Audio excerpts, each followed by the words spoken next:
Okay. Mhm. But I got the email that was at the beginning of summer When I one. found Yeah. out who my students were, I did send you an email to just help people to understand how to structure the papers, because a Okay. lot of times people are losing marks on how the paper is structured. They're also losing marks on the missing elements in the assignments. Okay. And so therefore, I'm hoping that you will be able to include those things. And sometimes people do not press the spell check button, and Yeah. sometimes they do not do any proofreading.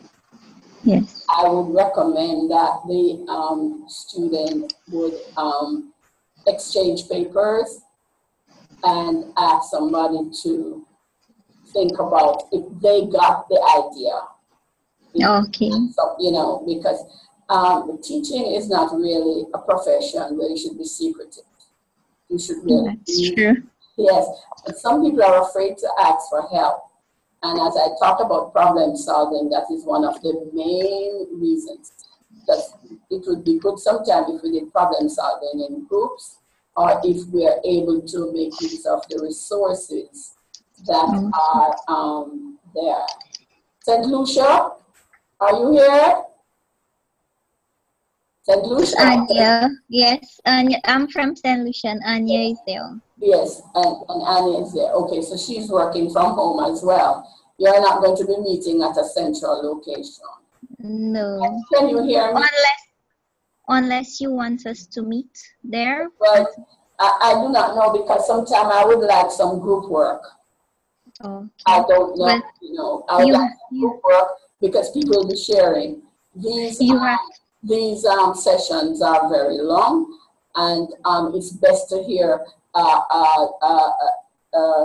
different voices in the session, because if we hear different voices, it sustains the interest, and it just doesn't get all boring just to hear from the instructor only, because you're teachers and you have experiences, and there is no person here in the class without some experience and something to contribute to the conversations that we will be having.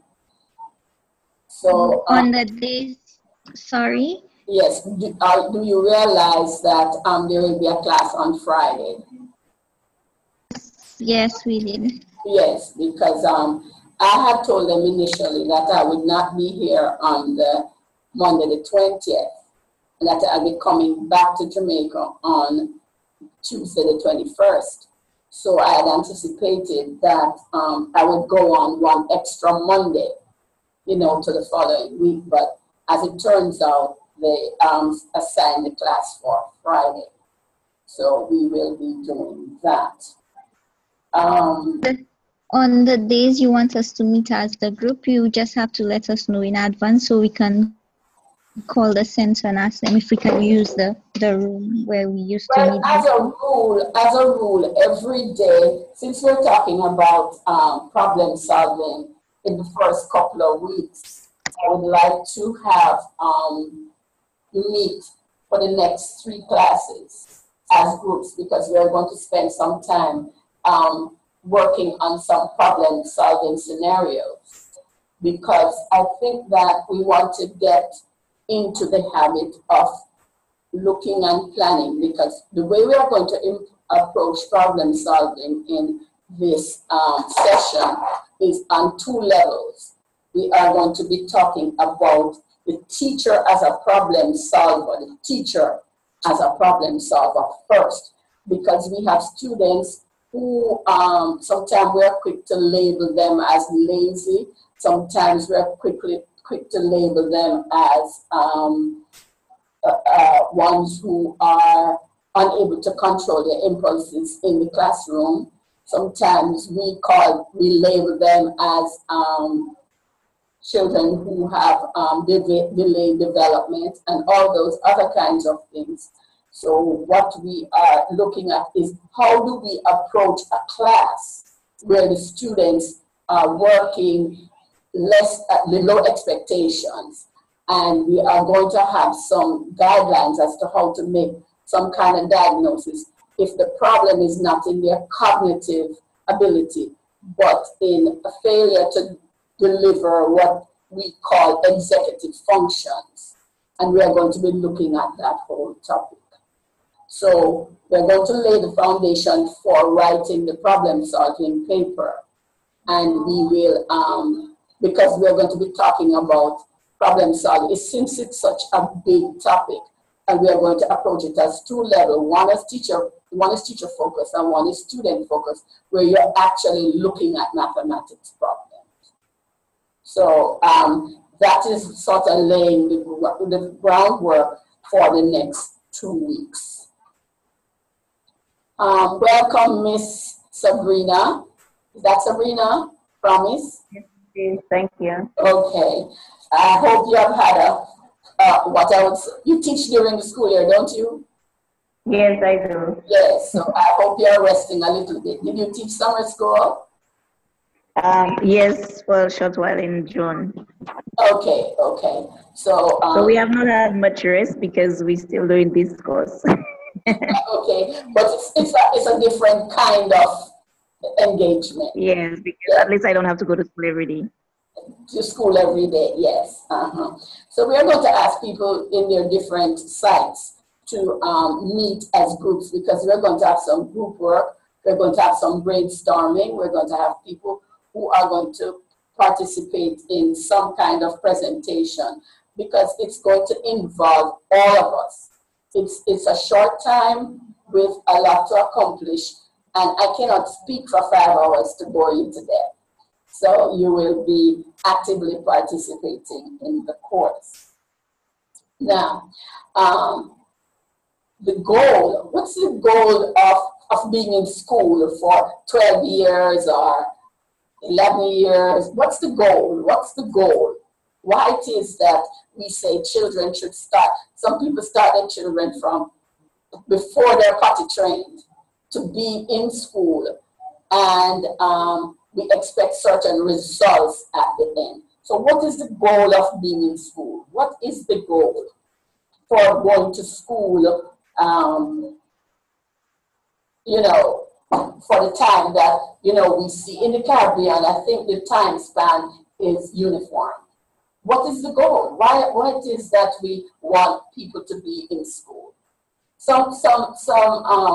Most cultures want young people to learn something that they value. What is it?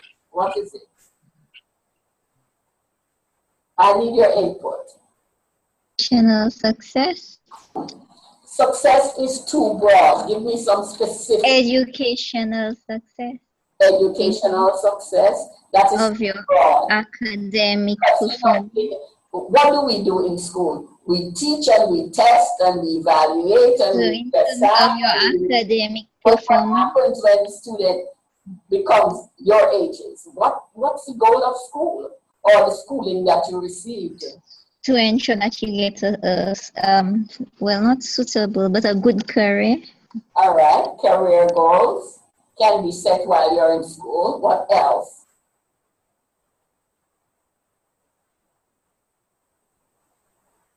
What else? Do we only go to school for careers? No, for me, I did it for personal enhancement, so that when I have children, they can see what I've done. Personal enhancement. Everybody's writing down what is said, because we're going to go over these and see where they come in our lives. Because we no longer describe ourselves as students when we leave school. But are we still students in some form or fashion? I'm listening. Turn on your mic so you can talk to me. Yes, we are, because we are always doing something. There's always something to do. I cannot hear you. I said yes, we are still students even if we are not in school, because you're always learning. Yes. But not in the formal sense as being in school, but you're always learning. You're always learning. So we want people to be effective participants in the society, right?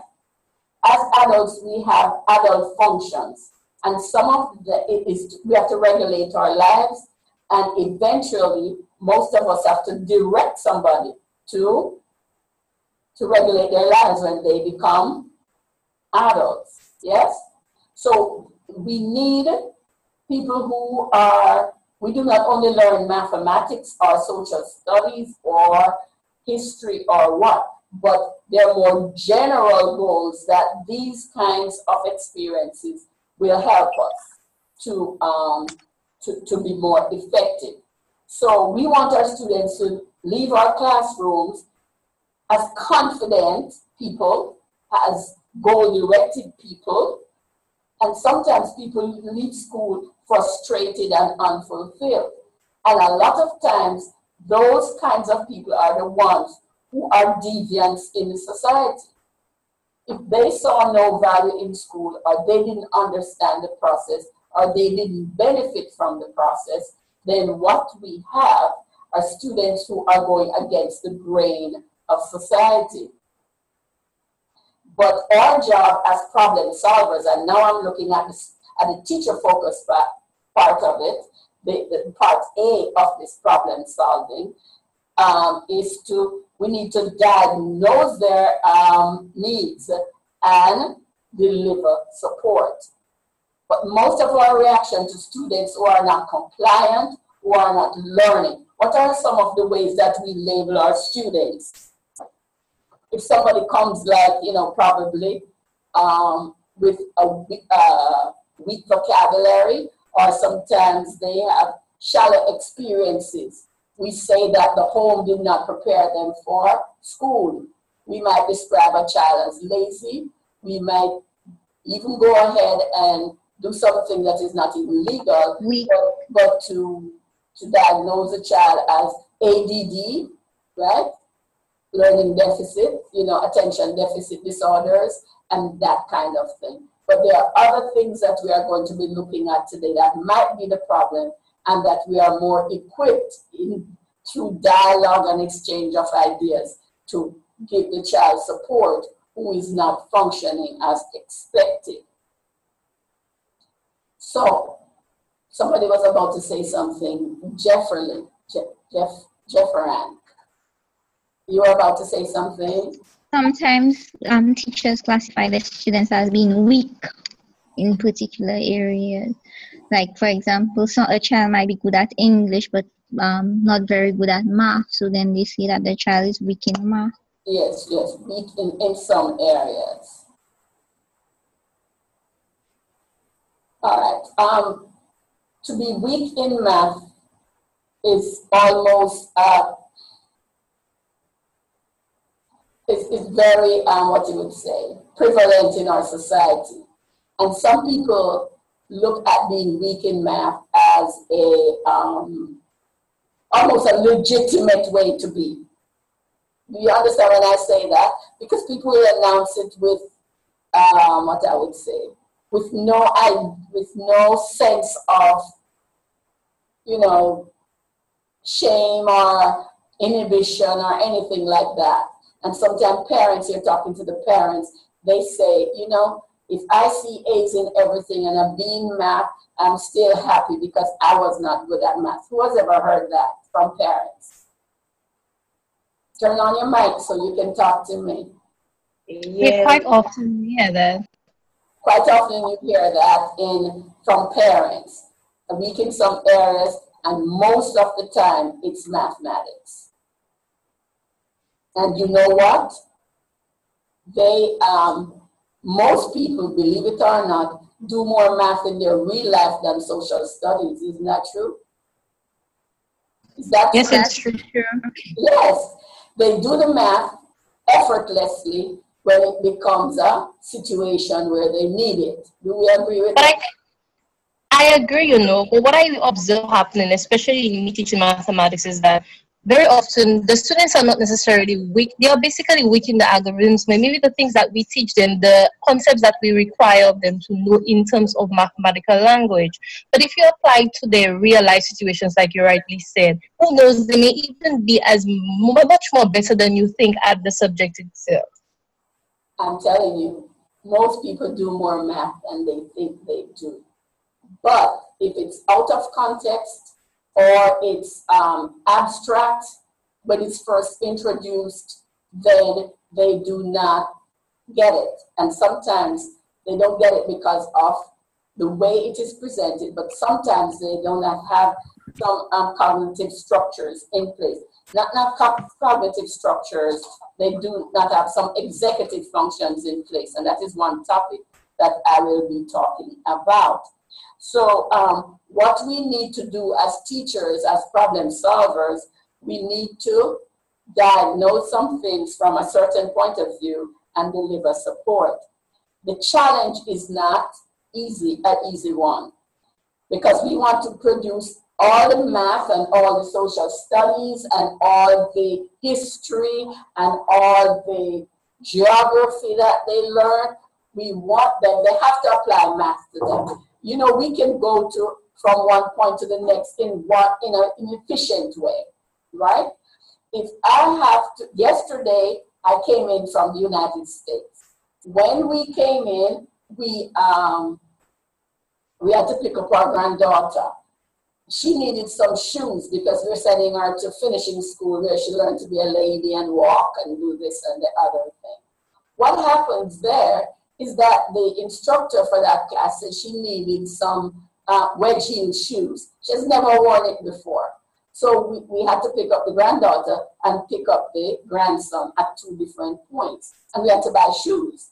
So the math of it tells us that we don't go deep south to buy the shoes at one store when there's at the same store in another plaza nearer to north where we are going for the grandson. Do we see that? Because we have three things to do. Nearest to the airport was the granddaughter. Then there's a store near to the grandson, and there's one at a different point. Do you know that that was mathematics? How does the math come into that? Turn on your mic. We could look at rounding off though. Maybe that seems like an ideal thing, because you would not want to go. You wouldn't want to go south to get a pair of shoes, knowing fully well. They have a term they use: killing three birds with one stone. Exactly. Exactly. So you could pick up your grandson, go to the store, get the shoes, and it will actually save you on fuel. So if you look at it, cost of mileage. So that basically is a mathematical problem involved here. It's not involved, and we do it effortlessly. We say we were in East Kingston, where the airport is. The girl was on the way going north.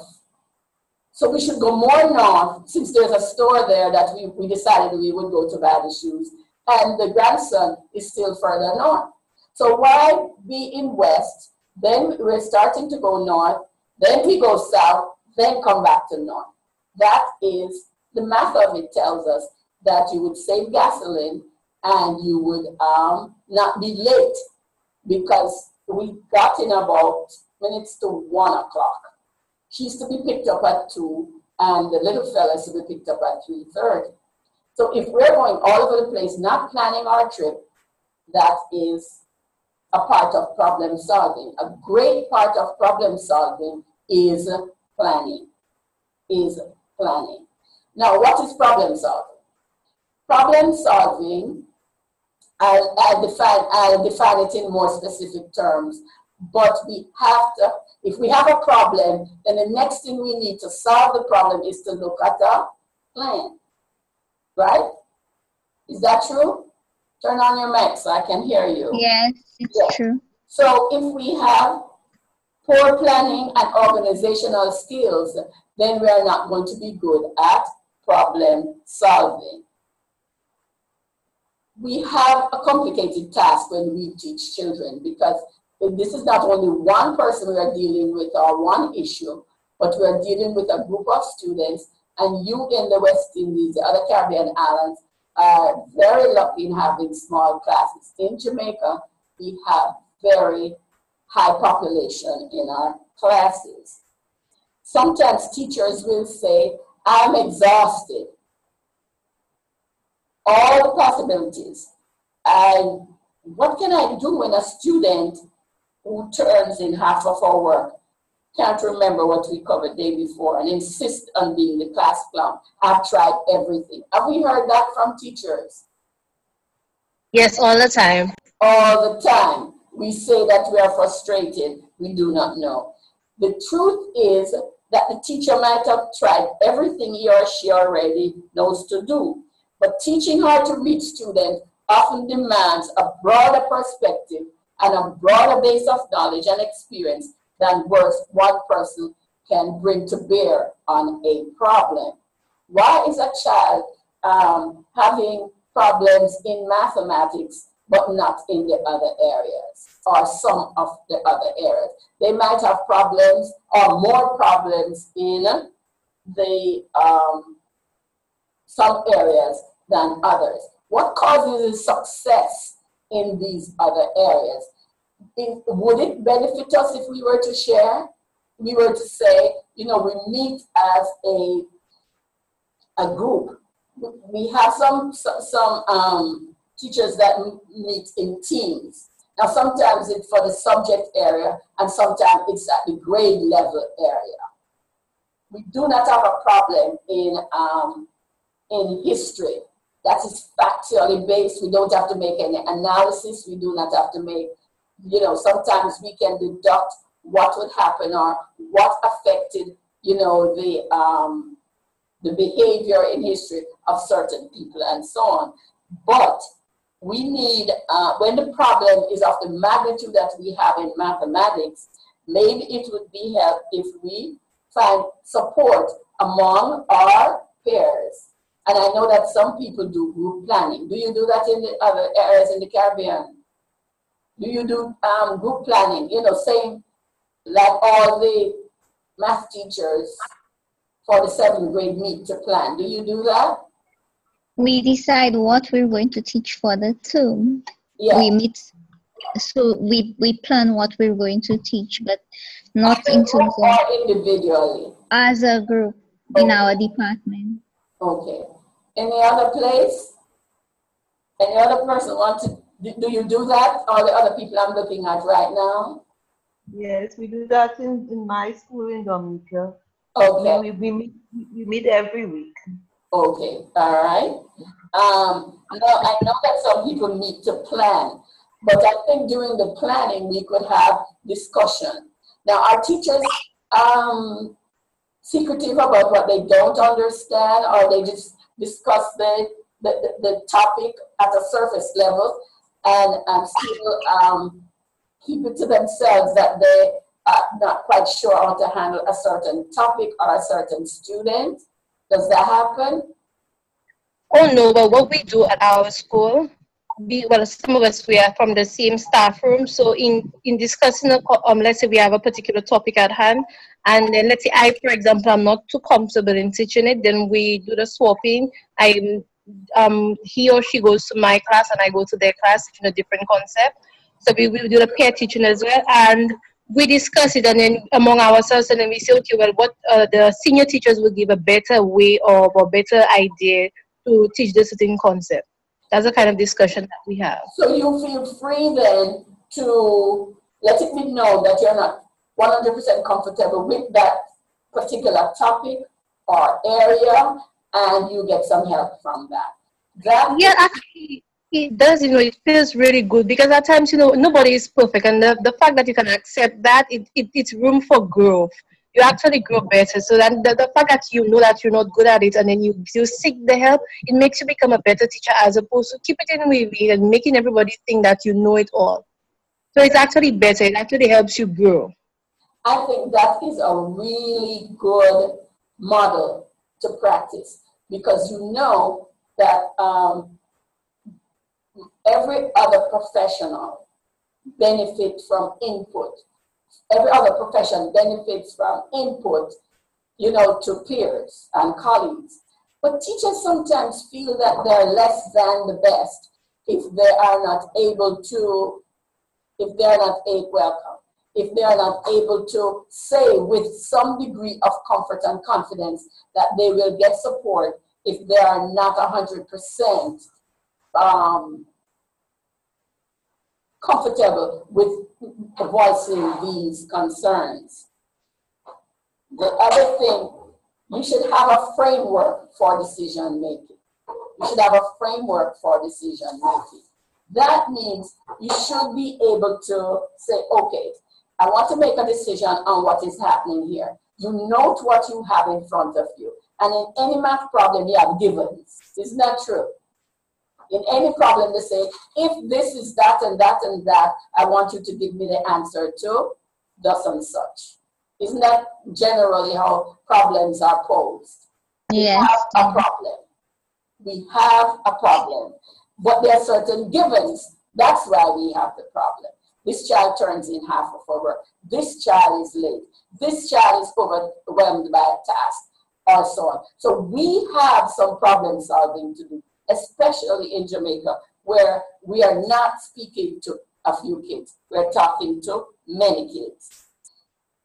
All right, let us look at a protocol. We must have a protocol. We cannot just stab in the dark, because sometimes when we say we're having an intervention, what are some of the things we do in an intervention? We reteach, right?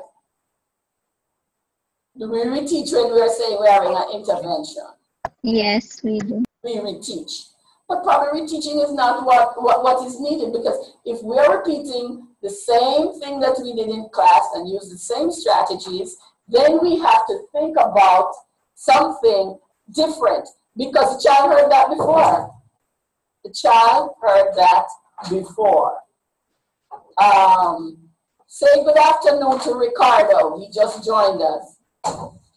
Good afternoon, Ricardo. Good afternoon, everybody. Good afternoon. I was wondering where the other students were. Pardon me? I was wondering where the Mona students were. I see one here, but they're not facing the, for some reason they've set up this class that you do not see the other students. And so therefore, that's the reason why you're not seeing him. Okay. So we have for instance, if you go in and you reteach using the same strategies, just a repetition of what the child heard before, then it's like, suppose we have a leaking roof, right? Water is coming in on our bed and we have to set a plan for the night. What's the point of fixing the ceiling? What should we be doing? What should we do before we fix the ceiling? Assess the ceiling. Assess the ceiling? Anybody else has any ideas? If water comes into our bed at night, you know, you're sleeping and you hear drip, drip, drip, and you see that. What is it we have to do first? We'll first put a basin on that thing so that it can catch the water. We're going to do that tomorrow night. So what else are we going to do? Turn off the pipe. No, it's leaking from outside. There's no pipe. It's rain. But you have to put something to cover to hold the rain first, whatever that's coming, before all your things get wet. That's what you would do first. Saying, how am I going to remedy the problem? What is the remedy? Can we fix the ceiling? No, not the same night. Not You'll have to go up to find out. Tomorrow. Okay, Tomorrow, get what we're going to do? Go to the galvanize. Get the tarpaulin, cover the roof. The roof. We have to fix the roof before the ceiling. Do we see that? We have to fix the roof before the ceiling. So if you go and do the same thing you did for the child, that's not the root cause of the problem. Because the child heard what you presented, the child experienced the strategies that you used and still didn't get it right. Do we see that? So therefore, you need to know that it must be a plan and there must be a sequence in the plan to get to where you're going if we are problem solving. Yes? Repetition may not be the remedy to your situation. Do we see that? Hello? Yes, yes, So yes. there must be a protocol, and it is how you have your transaction in what sequence, and we're going to come to that later. As I said, there's a protocol, and when we have to do problem solving, we are calling the 5 basic steps of problem solving. The 5 basic steps of problem solving. That's from the teacher's point of view. We're not talking about the mathematical problem solving because that will involve the student. But in order for the child to become a good problem solver, as I said, we have to diagnose what is the problem and provide support. So those are the 2 things that are our responsibility, because we want the child in the first instance to be able to pass the criterion-based test or the norm reference test. But in the end, we want them to become productive citizens who can manage their life with confidence and have a sense of fulfillment, because they too might have to now be offering guidance to their children, who we in turn want to become successful students. So you have to know the traits of the student group to be supported. You do not only identify weaknesses, but you identify strengths. You not only identify weaknesses, but you identify the strengths of the students. The balanced approach then will clarify what? Baseline data. We know that in class, I know that Ricardo will do anything you ask him in class effectively. Yes? But homework, none. No homework. Why? That is what you're doing. You're looking at diagnosing. What is the cause of that child not doing homework?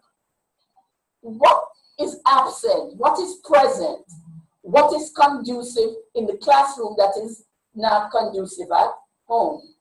Those kinds of things. That is what we call baseline data. And the strengths will help you to do that, because we're talking about problem solving. We're going to analyze root causes. We're going to analyze root causes. You're to ask 5 questions. And I'm going to give it to you now. 5 questions. I think I have a reference here.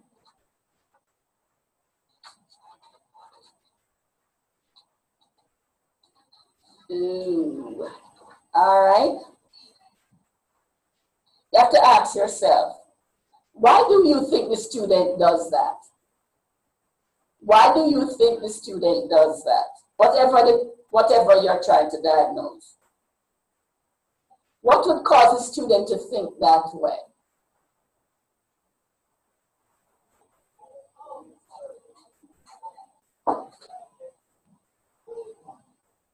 What would cause a student to think that way?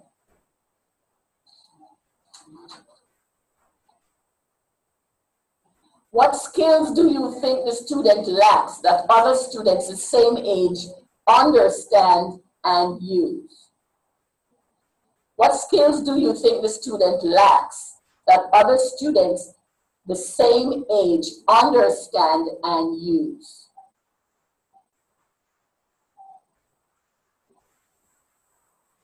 What could be keeping the student from learning these skills? What do you think could keep the students from learning these skills? What should we concentrate on first?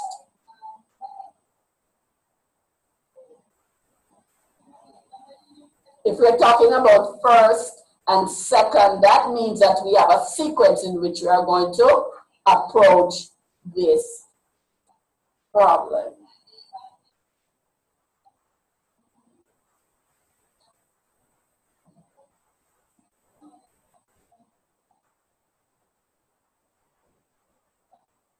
Do you know that some of the problem-solving skills that are used across the school curriculum are totally applicable in mathematics?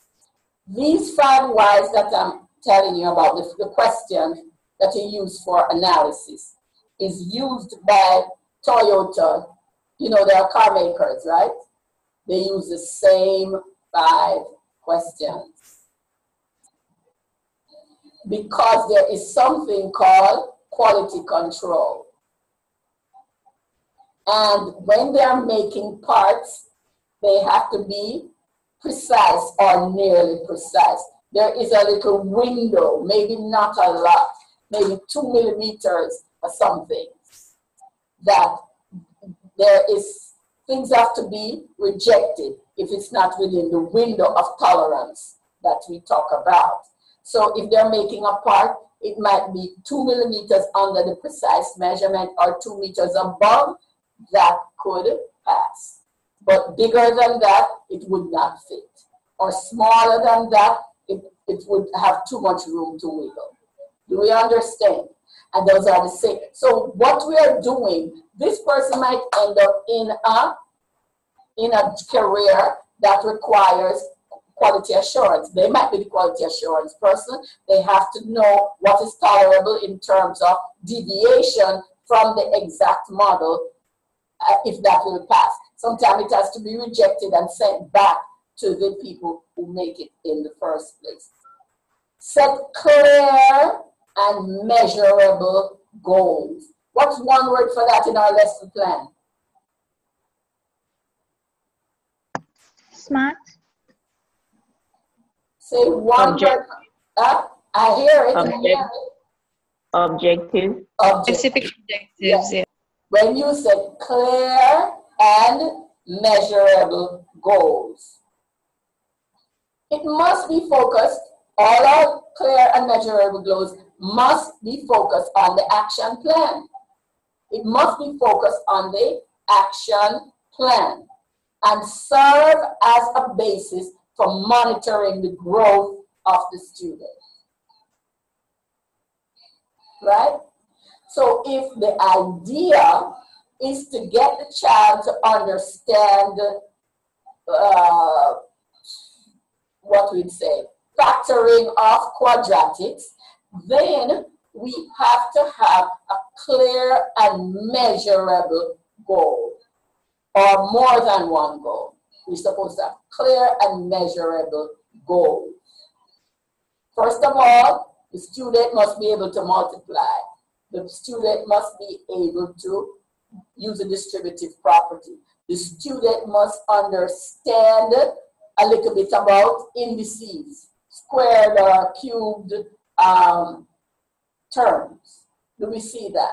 Now, how do we know what is the benchmark, what is the indicator that this child will be able to do this successfully? You have to have the clear and measurable goal. Do we see that? That's why the word appreciate is not one that we can use. That is not clear enough and measurable enough. Must be able to complete 4 problems with different signs successfully. I'm looking at it, I'm looking at the response, and I can decide whether the child has gotten, or the class has gotten the idea and is able to execute them. Decide how to monitor, this is number 4, decide how to monitor and chart the student's progress. Decide how to monitor and chart the student's progress. Sometimes we do that through something we often use in our classes. Starts with a P.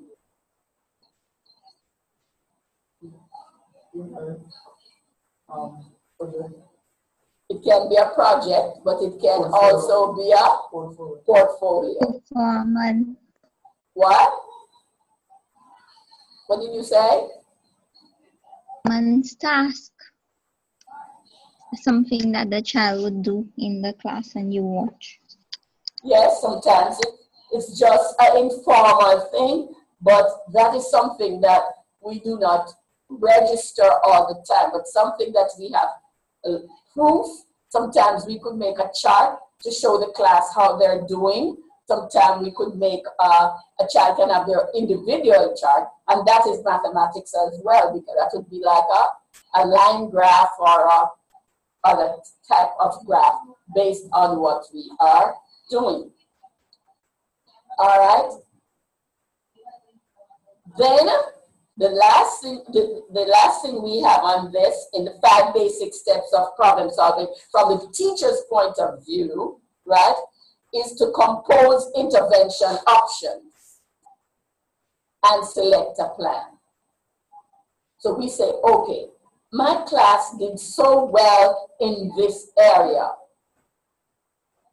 Say, for instance, if I were staying with the topic of factoring quadratics, whenever there's all plus signs, everything is fine. Yes? Everything is fine when we use all plus sign. Ax squared plus bx plus c equals 0. No problem there. The minute we introduce a negative sign in there, we have a problem. So we ask ourselves why. We ask ourselves why. Who could guess anything they want to guess now? Why the student would get the same quadratic right when they're factoring using all plus signs and not getting it right when there's a minus sign there? What could we have as a possible diagnosis? For me, I think we use mostly positive numbers in teaching. So basically, showing the concept to that. So once you say negative, they don't get enough practice. A lot of practice with the negative signs. Did you hear what Ricardo said? Anybody heard what Ricardo said? Not clearly. No, Ricardo, speak up. I was saying a lot of practice with the signs, especially negative sign, can be a factor because we normally teach and use positive numbers, old numbers, and find that students might feel more comfortable working with these numbers, be positive and negative. Okay, anybody else has any ideas? So what is a diagnostic? That is one thing you diagnose. So that is something that you can do, right? Or encourage. You'd encourage more practice or you'll do some more modeling. That is devising, compose an intervention option, yes? What else could we diagnose on the part of the student? That is on the part of the teacher. I think the concept, the understanding of negative numbers, the students have not grasped that concept. They have not understood what negative numbers are really about. Because the fact they have already, they understand the use of the plus or minus, whatever. But the problem is applying it with negative numbers. And had they have understood it, there will be no problem in solving the problem in the plus or minus. It's the understanding of negative numbers. Yes.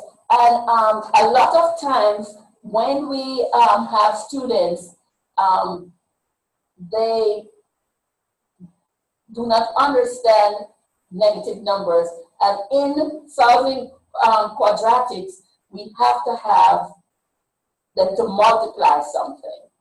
And that might involve negative numbers. So we need for them to know and practice the rules for multiplication of signed numbers.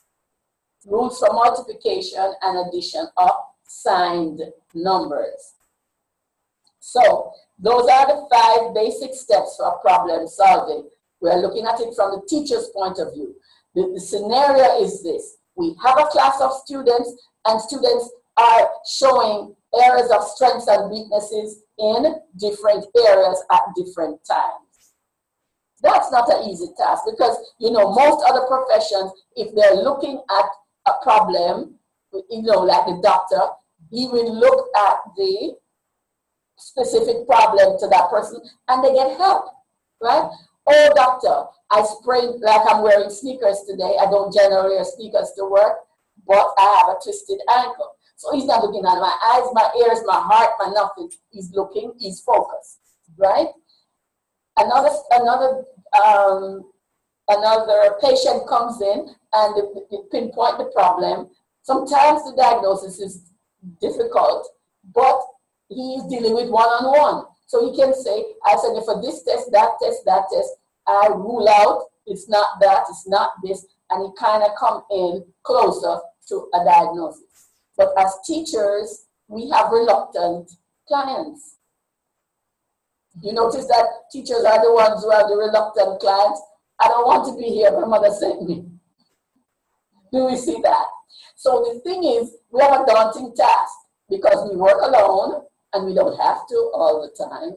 We work alone, and we have so many clients dealing with in one time frame, one time frame. Now, we have to select the plan. A template used for this step serves as a guide for identifying viable research-based accommodation and intervention. What teachers do not do enough, in my opinion, is research. We do not have to do all of this research. We can benefit from results of other people's efforts, because some educators do not have a classroom to deal with, because doing research is time consuming, and we can benefit from what they have unearthed based on the research that they have done. We can use these results to solve difficult student problems, because we are problem solving all the time. We are problem solving continuously. As I said before, we can benefit from research that has already been done. We can search for new approaches, but we can benefit from results that are readily available to us. Now, we have what will move us forward. We must examine and update our traditional practices. We must examine and update our traditional practices.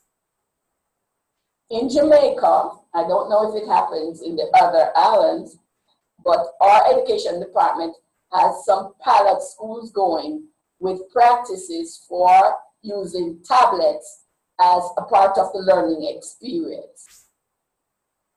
Most of the kids I've seen when I go out in the field to look at teachers, they're doing their own thing. They're taking pictures, they're looking at this, they're looking at that.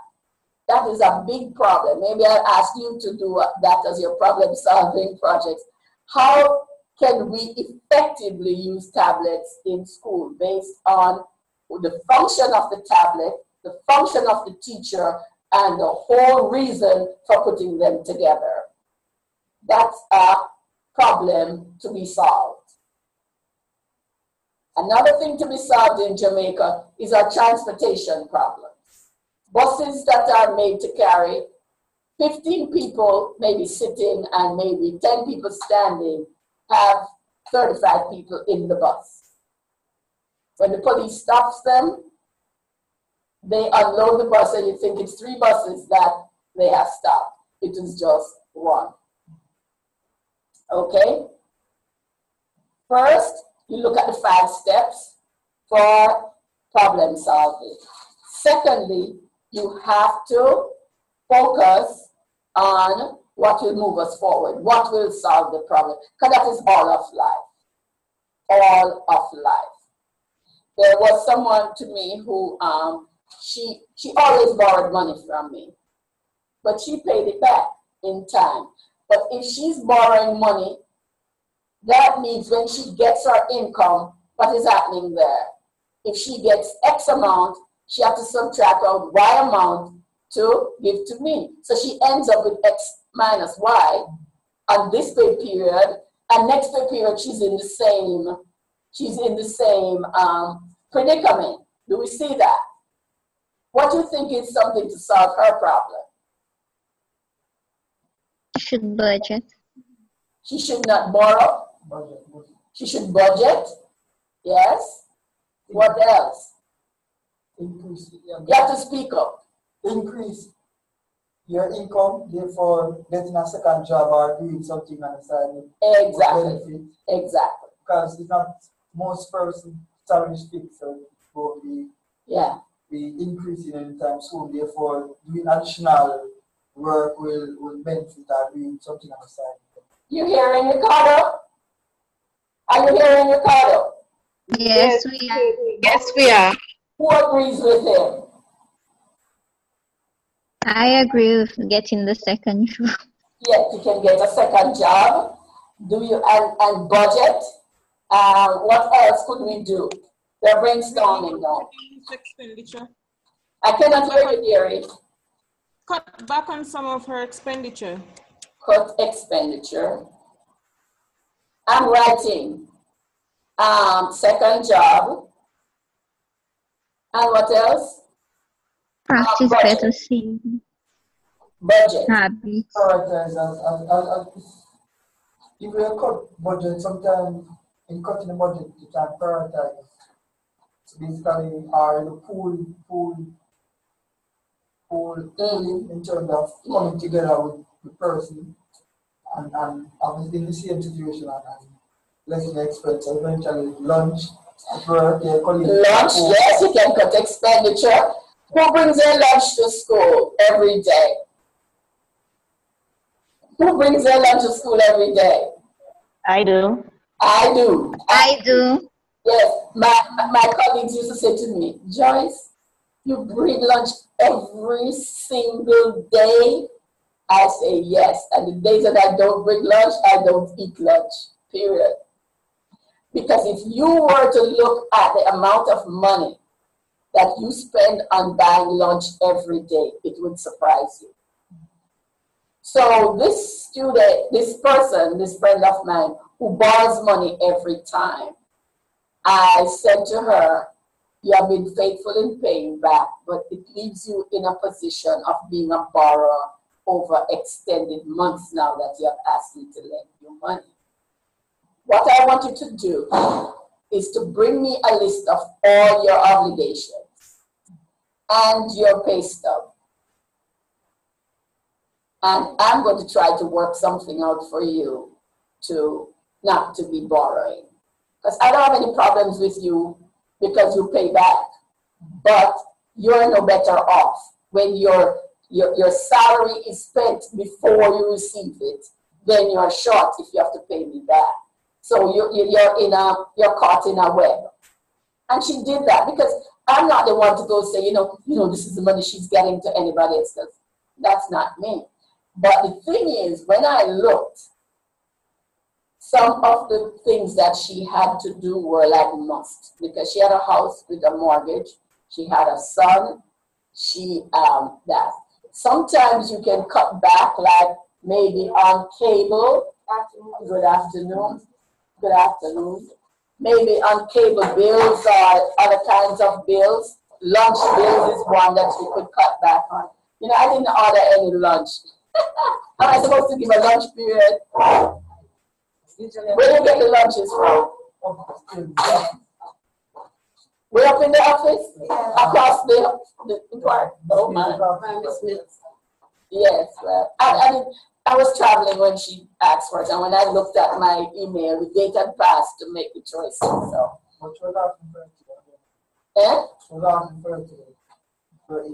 Okay, yeah. I didn't go over. I came here about an hour and a half early, right? Yeah. Yeah. Okay. So you are going to be focusing on how you're going to move forward. And so in problem solving, you must have a plan. I can't say that, any more strongly, right? Focus on what blocks student learning before concentrating on the intervention. If we have a leaking house, then we cannot fix the ceiling before the roof. So what we have to do is to focus on the intervention to use. If we fix the ceiling, next week we are going to have water in our beds again. Yes? So you have to be careful. If you just grab a list of interventions, oh, I'm going to use fudge sticks today, or I'm going to use models that I put on the board or something, that might not be the issue. So can we see the other students? You can't see them. Some other people have joined me. All right?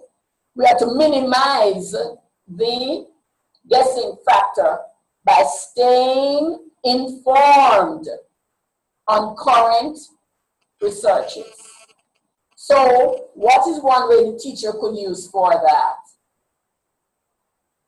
What's one way the teacher could use, could benefit from educational research? They could do it on their own, or they could do it as what? Professional development. Yes, professional development. How many teachers like to go to professional development sessions? It's mandatory for some. Sometimes. Sometimes. It's mandatory for schools. I mean, it's just, some people, yes, it's mandatory, and some people, if they have a choice, they wouldn't go. But you know that you have different devices in the school environment, in the educational environment, and so therefore you would have to get up to speed, as we say, on those things. Those things, you not only hear the results of the research, but you get training so that you can monitor your interventions. How to decide what is a benchmark that this is a success. Okay, you heard somebody had a success with some children in Kingston or in your capital, but some people do not have in a place called Hamwalk or Time and Patience. These are real names, people, from Jamaica, where the exposure might be different. Okay? So you have to look at context, you have to look at population composition, you have to look at those things. And a number of times we get some information from professional development, we get something for our own search. Google it, see what's happening in other places, and see if it matches some challenges you have to make sure. Because for the people who just joined us, the first part of our course will be dealing with problem solving, and I'm dealing with from two aspects. Problem solving as a professional in your classroom is your job. So we're looking at it from the teacher's point of view. And the second part of this will be problem solving as we teach it to our students. But we cannot teach problem solving to a student if we do not even know the steps ourselves. Because we're just using any intervention. Somebody used paper and pencil, somebody used fudge sticks, somebody used toothpicks, somebody used this, whatever, right? And problem solving is not just because the problem is a worded problem, and we have gone over this already. Problem, if I say to, give me a worded problem, anybody, just from your head that you have experienced, a worded problem, and let us decide if that is problem solving to get the answer or not. Think.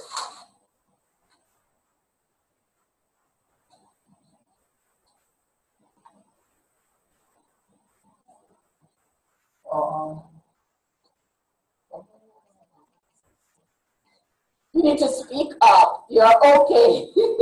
Whatever you say, it's okay. all right, so this one, run as a machine that's load a truck every 4 hours. He buys a new machine that loads the same truck every 2 hours. How long will it take for the two trucks to load the truck? The two machines to load the truck. Okay. You said run. Did you hear that, class members? Did you hear the problem that was posed by Ricardo? Not all of. Say it again, Ricardo. Run has an old machine that loads a truck every 4 hours. He purchased a new machine that loads the same truck every 2 hours. How long will it take 2 trucks to load the same truck? Okay. Two machines? Yeah, machine. 2 machines. One load the truck in 4 hours, one load the truck in 2 hours, right? But the two of them start at the same time, pouring stuff in. All right. So, is that a problem solving? Is that a problem solving or worded problem?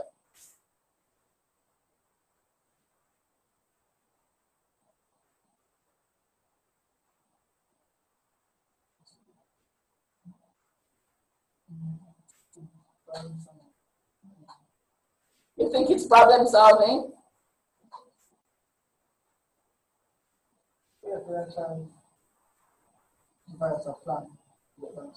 Okay. So, anybody have any idea how they would begin? One loaded truck, one machine loads the same size truck, right? One truck in 4 hours, and one loads it in 2. So we have to have a plan. How would we plan to do this?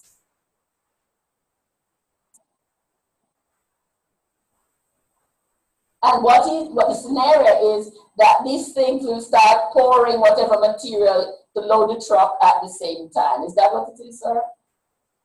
Yeah. Yeah. At one time, both of them will load. Start loading the truck. So what would be the first thing we want to know? Anybody? The ratio, the proportion. All right. Yes? So what we want to know, probably we could ask ourselves, how much of the truck would be loaded by the 4-hour machine in 1 hour? Right? Yeah, and how much of the truck would be loaded in? How much of the truck would be loaded in 1 hour by the 2-hour machine? We could start there. Or you can have another way to approach the problem. But the important thing is to have a, what's the P word? What's the P word? Have a plan. Have a plan. Have a plan. All right. So that is going to be your assignment for Friday, to show me what plan you have, how you set up the problem, and so is this problem solving? All right. If you think that is it. So with the truck, how long will it take the truck to be loaded if the two are contributing to loading the truck in the same time period? All right, now, the teachers, as you said, some teachers work in teams, and that is a good thing.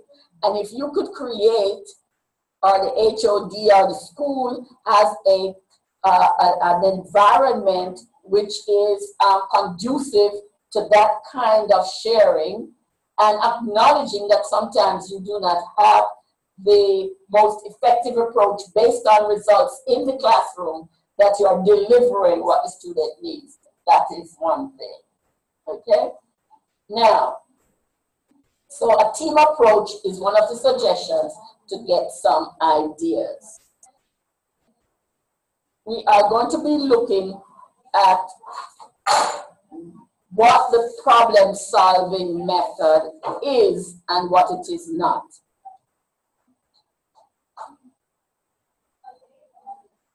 So your topic will be, what is a problem-solving method and what it is not.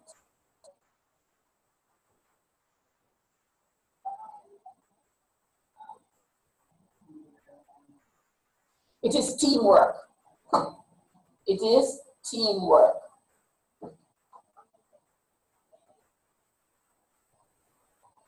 It is learning to diagnose.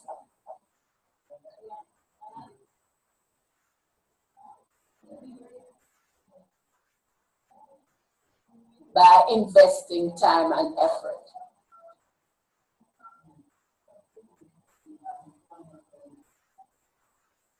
It is analyzing or benefit from other people's research what strategies are effective.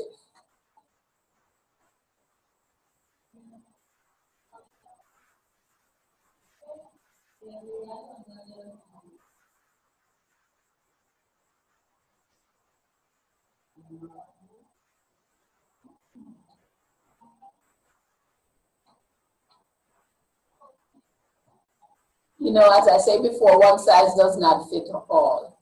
And that's why we encourage different strategies to illustrate the same concept in any given class.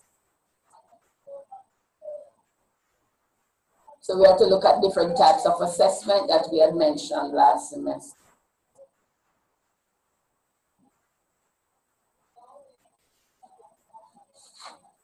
Sometimes the age-old plan for motivating a student is not the same thing. So you have to be rethinking all the time. Teaching is not babysitting. Teaching is hard work. Teaching is hard work.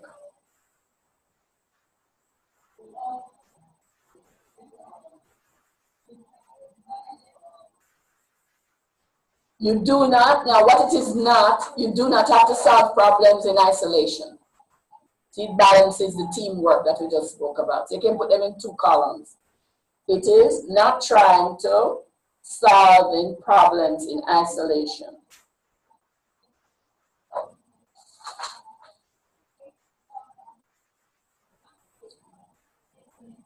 It is not assuming the obvious skills deficits are the core causes of student problems. It is not assuming the obvious skills deficit are the core causes of student problems. Like it's not just laziness, it's not just bad behavior. In Jamaica, we say the children are rude. It's not just using random interventions. If suppose a doctor, I'm going here, I'm wearing sneakers today because I had an ankle problem. But suppose my doctor didn't care. He just said, you need a earache medicine. Everybody comes to him, whatever the presenting problem, you need an earache medicine. So you see, interventions are not always right for the situation that exists. I cannot see you guys, you know, you need to shift out like that and you need to come over here. Okay?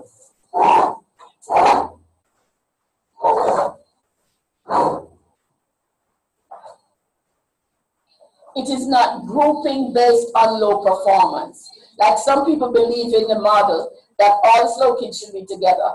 All the kids of what you say, you know, same ability level should be grouped. Some people, I could just, you know, describe that situation. Do they still do that in schools? Pardon me? Do they still do that in schools? Some people, yes, they have the blue birds and the green birds and the red birds, and everybody know what it means, you know. They don't want to say group A, group B, group C, because you might say, you know, A is the brightest, B is the second, so they call them blue birds and red birds and green birds, and everybody still know. And then in the high school, they have formed something, you know, with an initial or something like that. Everybody knows. So, I was at Queens because at Queens, at the beginning, they had 6 compulsory subjects with CXC.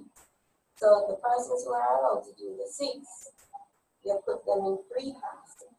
So you do 8 or 9 subjects. Then now the other 2 now, those would be the girls which the big courses like typing, Office assistant. Basic math. Yes. Yeah. So they have the blue birds and the green birds and the other birds. But everybody knows the coding. So they know who is whom and where they are. It is not problem solving, to be more effective in the classroom is not just another thing to add to teachers' coursework. It is the teacher's responsibility. And let me tell you, if you get in the habit of doing some of these things, the payoff would energize you. It would energize you. You know, you just don't complain and lament about poor student quality and la la la, but it would energize you and you would see. Because I think everybody agrees with me that the CXC result, the GSAT results were better this year than in some past years. Did anybody hear that? Every year it will be improving because the four-grade literacy test is improving to be studied. The same student who did four-grade literacy test. Right. So yes. If they don't pass, that means they will sit GSAT. So therefore, it will show that it actually read out our level. Yes. Performance. Yes. Okay. Substandard. Yes. I don't want to say substandard, but I say substandard performance.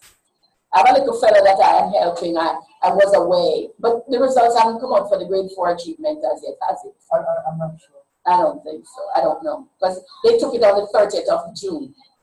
Okay. Yes. But I was away on the 30th of June, so that is it. So the thing is that teamwork should be encouraged with teaching. You should diagnose deeply. Every child who does not perform doesn't mean that they're lazy. It means that they might have poor memory, and we can cultivate a better memory, those kinds of things. You have to ask the 5 whys that I gave out earlier. It requires, if you analyze which strategies are effective, you're going to match strategies to deficits. You're not just going to use strategies because they exist. You're going over the same thing, and I'm just giving examples. And it is a way of rethinking. The typical approaches and the old age things where, you know, we have the pencil and paper or the note card or the flashcard, that might not be the appropriate intervention strategy. All right, the nuts, I'm going over them. You do not solve problems in isolation. Benefit from other teachers, right? Skills deficits are not always the core causes without analysis. Using data and research to identify core causes of problems is the quickest and most efficient way for solving them. Do not use random interventions, as we said before. Look at student work. Analyze where they left the path and analyze if they set up the problem, if their approach to problem-solving activities is one that could work. Also, sometimes we make the best made plans and they do not work. Let them be aware of that sometimes you start down a path and you find out that you have to edit. You have to change course a little bit. You have to do something. But some people, the minute they reach a roadblock, what happens? They give up. So you don't want that to happen. And it is something that will pay off for the teachers. It's not just something that is added to your workload. Okay? So we're going to concentrate on,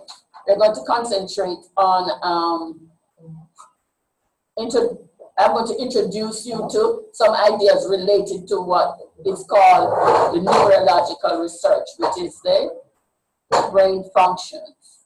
Then we're going to look at ways to support students who have trouble with planning and problem solving. Then we are going to be looking at how to merge executive function. Executive function is brain development. Executive function and academic interventions, and see how those match together to be more effective in mathematics. Okay? Because poor memory skills, and inability to visualize and solve complex problems is a big problem in the math classes. Poor organization, poor writing skills, right?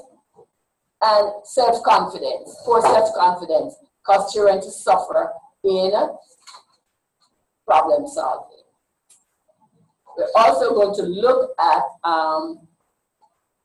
weak attention and focusing skills. We are going to look at causes and solutions for students who have difficulty controlling themselves in school. Those are the ones who touch everything. This is not bothering me, you know, throwing a pencil, airplane, you know, that kind of a thing. You have children who do that, or children just plain out and out goes to sleep. Do we find that in our classes? Do we find that in our classes? Yes, we do. Yes. Some children plain and go to sleep. And this, to me, I'm dropping a complete curtain. You know that some people can put a curtain made out of material at the window. Some people put blinds and some people put shutters. And sometimes they just put shutters by just going to sleep and forgetting about it. And when the exam comes, you get back a paper which you are disappointed. So you have to know, right? And then on your own section, right, is going to invite you to work through the 5-step problem-solving process. Because what we're looking for, cures and answers to problems in the classroom, that is our problem to solve. And then we're going to talk about children problem solving, right? And I'm going to send you a website where you can look at some things if you want to help to solve problems for students who have these problems, what we call executive function deficits. Executive function deficits. All right, now we are going to go to lunch in 15 minutes, but we are going to start. I might take a walk over there to let her know that I'm here. Because she was looking for me. Yes. This new topic that we are going to be looking at, that is a kind of a new segue in education, is to look at what we call executive function and how does it affect school performance. Executive function and how does it affect school performance. I'm going to read some scenarios to you, and this is about Barry. Barry is a student. Exana, you look like you're unhappy about something.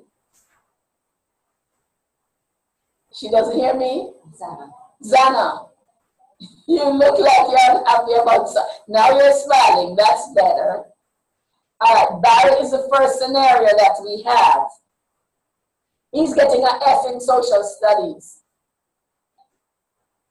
You have to comment on these things, so take little trigger words for you to know. We're talking about Barry, and he's getting an F in social studies.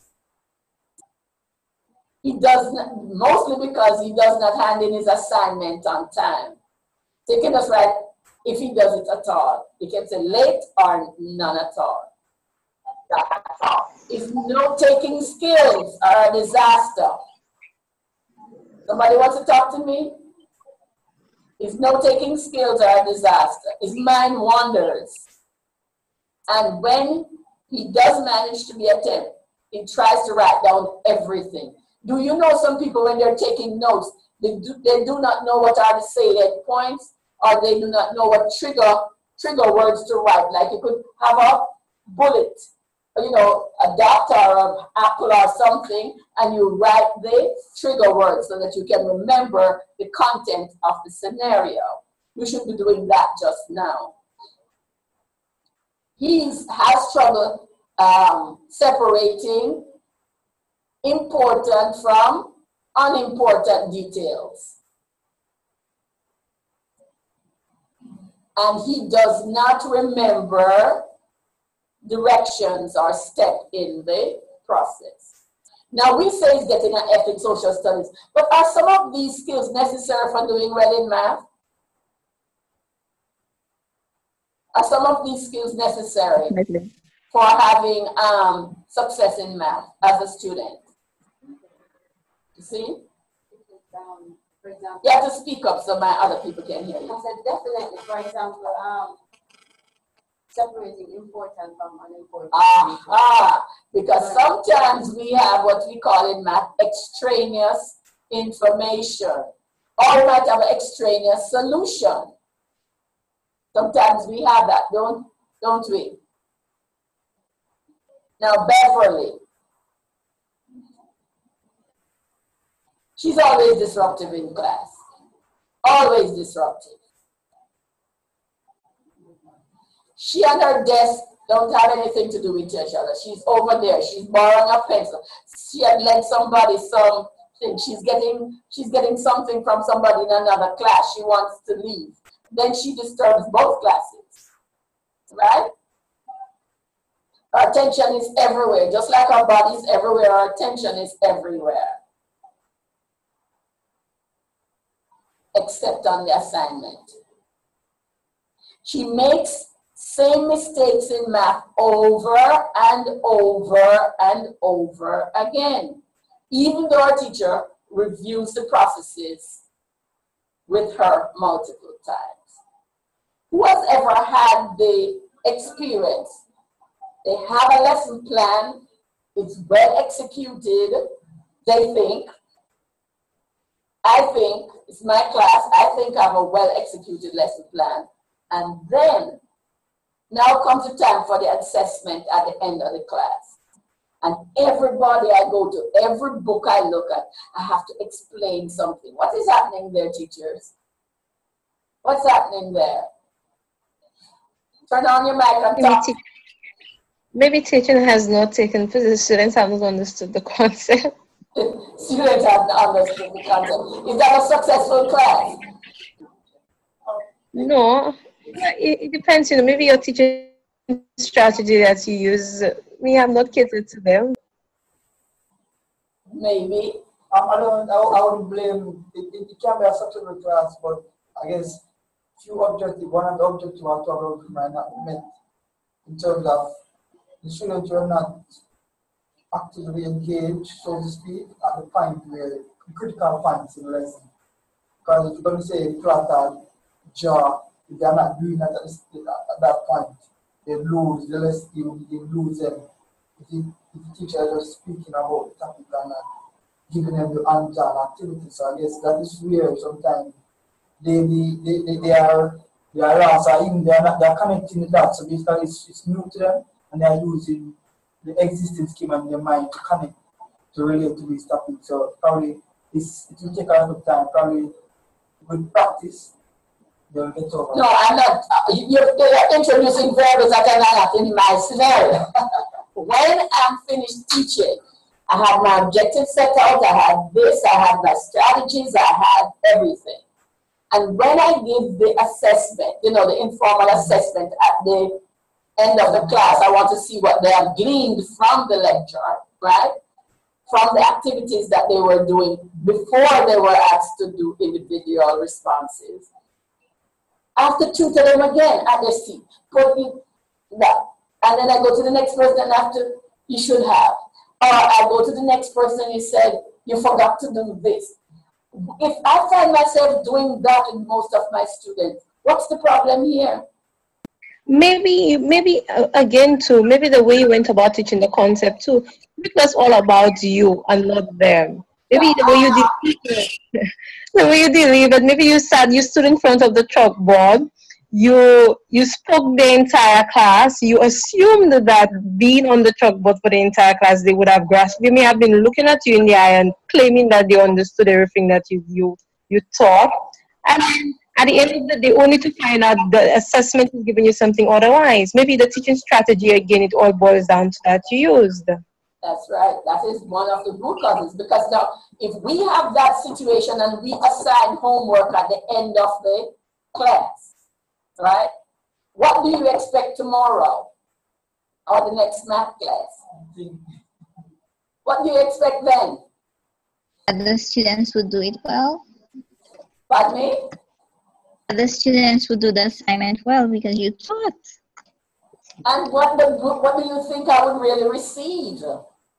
they would, because you thought they thought, then you would think that they would get well, not you thought, because you thought, you would think that they would give you good, well, they would do a good job handling the assignments properly the way you wanted, but then the truth is they would give you the opposite of what you thought. They would probably do a lot of errors and so on. Or none at all. Or none at all. And then we said, you know, every day this child is present in class. Why isn't she doing the homework?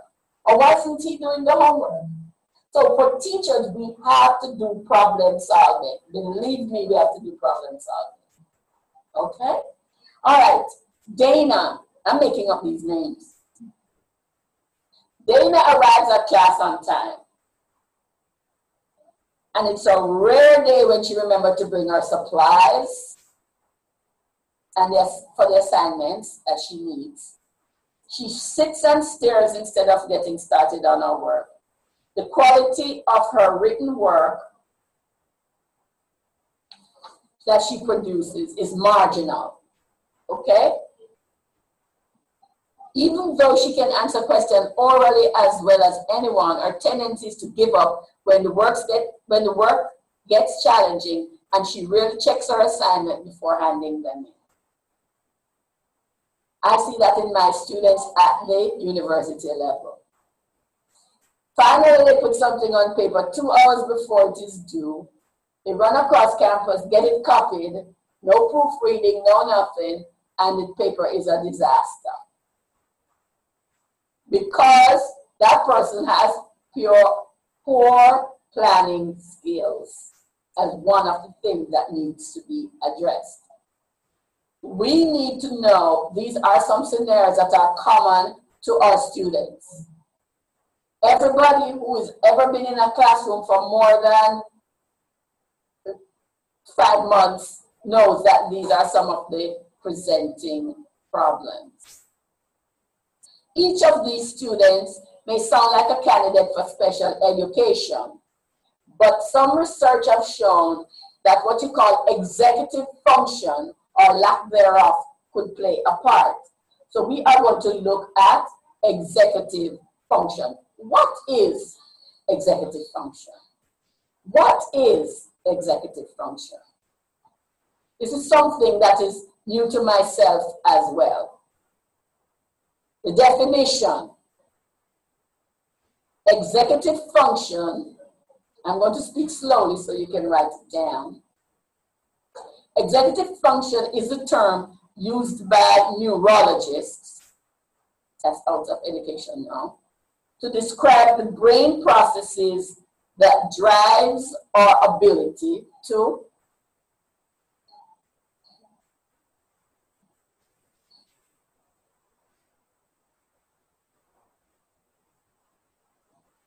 one, that drives our ability to focus. That's one executive function of our brain. To solve problems. That's a big one. Organize ourselves.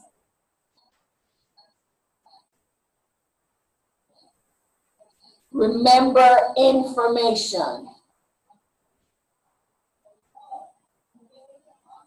Learn from mistakes.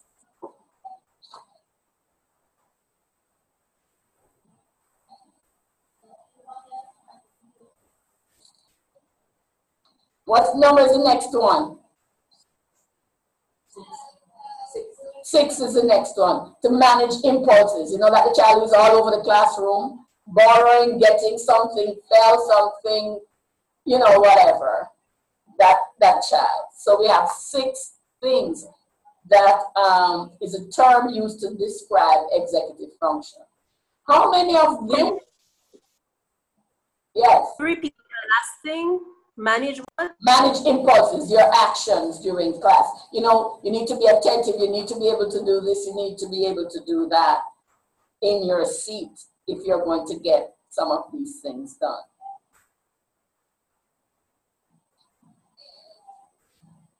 And that is tied into, you know, with managing impulses has to do with social skills.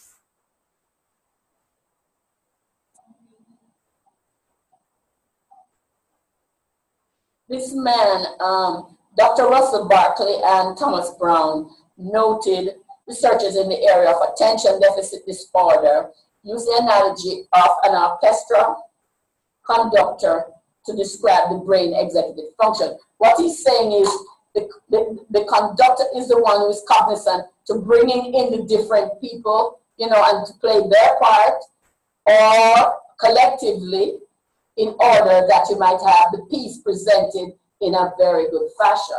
But if everybody's doing their own thing and your executive functions are not in control of sufficiently developed, you have problems in school.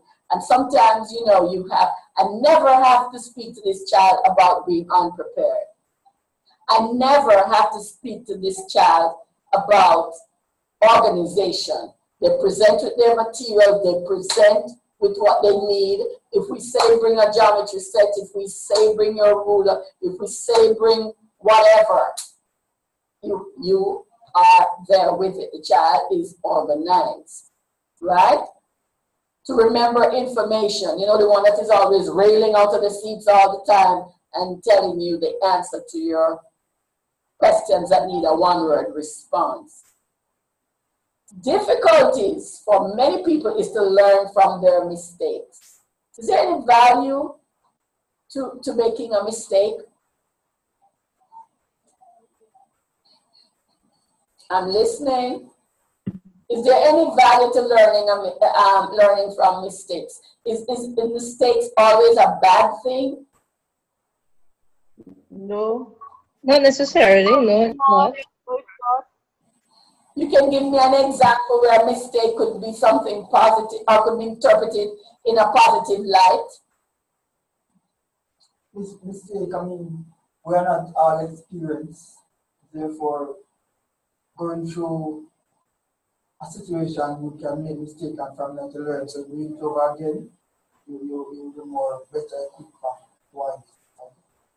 And also, when you make mistakes, sometimes it leads you to ask questions. Yes. Which clarify further things in your mind. Okay.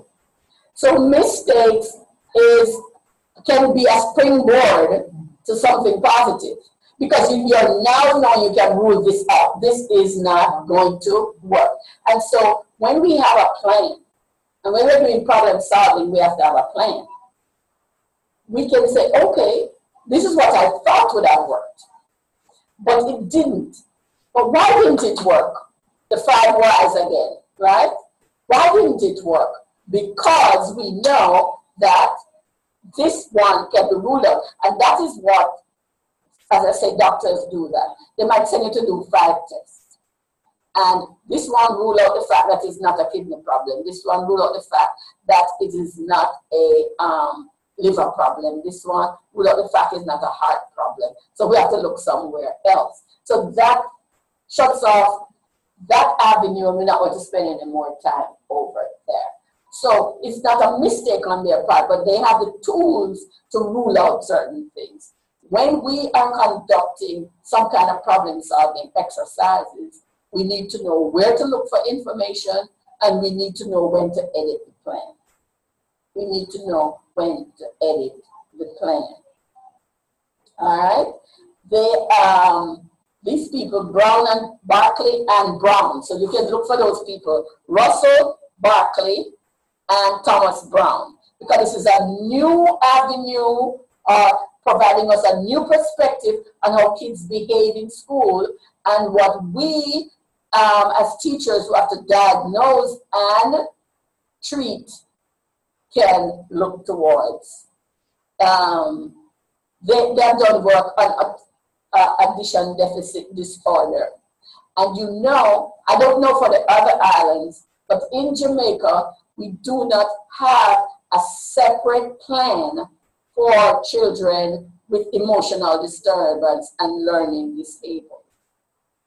They're all mixed in to the regular classes. So we could only benefit by looking at some of this research from Dr. Russell Barkley, Barkley, and Dr. Thomas Brown. Because you need these executive functions to be in place in order to be the ideal student. We know we won't have the ideal student in all cases, but at least it gives us a place that we can look rather than just labeling, giving up, and move on with the rest of the students. Okay? These people have made real outstanding progress on how the brain works. We are just beginning to realize how crucial this information that can help us to respond to the academic needs of children, because they're not always learning deficits. There's some of these brain functions that have not yet matured, and we can help them to do that and get them to do what we want to do. Now, if we have a 5-year-old, we do not expect that same ability to plan and to look ahead. Like if we have an 8th grader who knows that the project is due in 3 weeks and that they have to start today in order not to, have everything at the end of the day, the night before, to get things done. So that's a brain function, the ability to plan, the organize, to remember. Because 5-year-olds, they might remember some things. Who can remember in detail their life at 5? But you can remember your life in detail, say from high school. That is very clear in your mind. What happened since high school? Where did I go wrong? Where did I have to correct course? Where did I have to do that? Because your executive function is in place. Just the same way, sometimes we have something called late bloomers. There's something called late bloomers. They are students who did not grasp the material at a certain point, but by the time they have to learn math to earn a living, because they're doing some hands-on things with measuring, with putting together, with purchasing and budgeting, they get all of that into place because it's situational. Those are brain functions that were not used or developed at an early age because it is not tied to a task or tied to something as important as earning a living. If you're an adult, some people do not wake up until they have a child. Oh my, I have a child, now I'm responsible for somebody's life and livelihood, and they're transformed. Anybody have experienced anybody like that? The time you have a child, do you know that when I had my son, I was completely floored. I was completely floored. Not because I couldn't manage him, but I'm just thinking, oh my Lord, what I'm going to do? I think there's a mistake. He shouldn't be here. They made a mistake and give it to me and say I'm his mother. What am I going to do with this child, And the thing about it is, though, that if you have certain things in place, you remember some things that happened to you, you can start there. But some people, I know that I've met a few young fellows who said their life didn't start to get organized until they realized that they were a father. The weekend is coming. We have to go to the grocery. We have to buy some milk. We have to take this child to this activity, that activity. I'm not just me anymore. I'm me plus. And sometimes they wake up for that. And so you have that kind of a thing. So the maturation process might be there, but it was ignored because you didn't feel the need. But once you're in a situation, now I'm responsible for another life. It was a big thing to me. I did not do anything for the first few months. I didn't cook, I didn't clean, I didn't wash, I didn't do anything at all. And I stayed home for a year. Because I didn't know what was going to happen to this child and myself. Because I think it's a mistake. Why is he here? But hopefully he has come out on the right side of things. But the thing is, it was difficult. I did not cook for my husband. When he came home from work, trash wasn't put out, clothes wasn't washed, nothing, and I stayed home for a year. So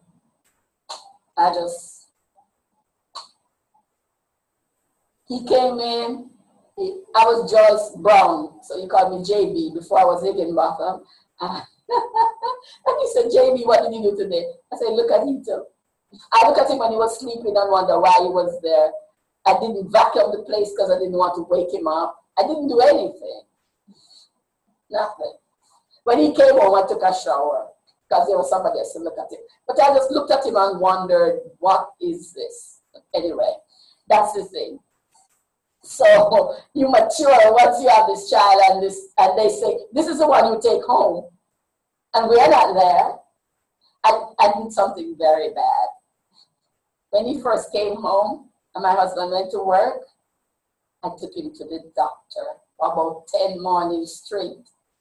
And the doctor chased me out of our office and said, you need a psychiatrist, not a doctor. Because nothing is wrong with the child. But I didn't know what to do. But I agree with the doctor, you know. I think you're probably suffering from postpartum. I don't know what I was suffering from, but it was something because I didn't know. But sometimes when you're in a situation, you rise to the occasion. And sometimes, like me, you didn't quite make it in a short space of time. But the same way people develop academically, these executive functions come in and play a part in your decision making and your life processes at different times. So you need to have the executive functions start developing at an early age, but they mature at different rates. And so that's why sometimes you find some children who you don't have to really rep. They know about learning on their own. They know about independent planning. You have to sort of hold hands with some of the other students. It is not predictable, as I said, because it develops at different ages. But sometimes before we jump to testing and say you must be having a learning disability, or although many, overwhelming majority, you know what the IEP, anybody? IEP. Raise your hand if you know what the IEP. Some intervention education program. Nobody?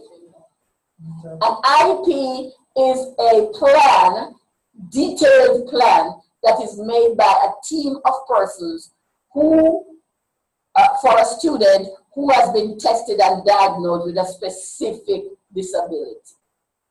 So they write it down in great detail about the child, what is expected and how you will achieve it. So across from the expectation is the intervention, and it is monitored.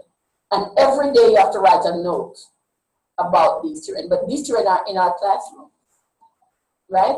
But all of them who are not performing are not disabled children with learning disabilities and so on of different types, but it might be that these executive functions have not kicked in as yet.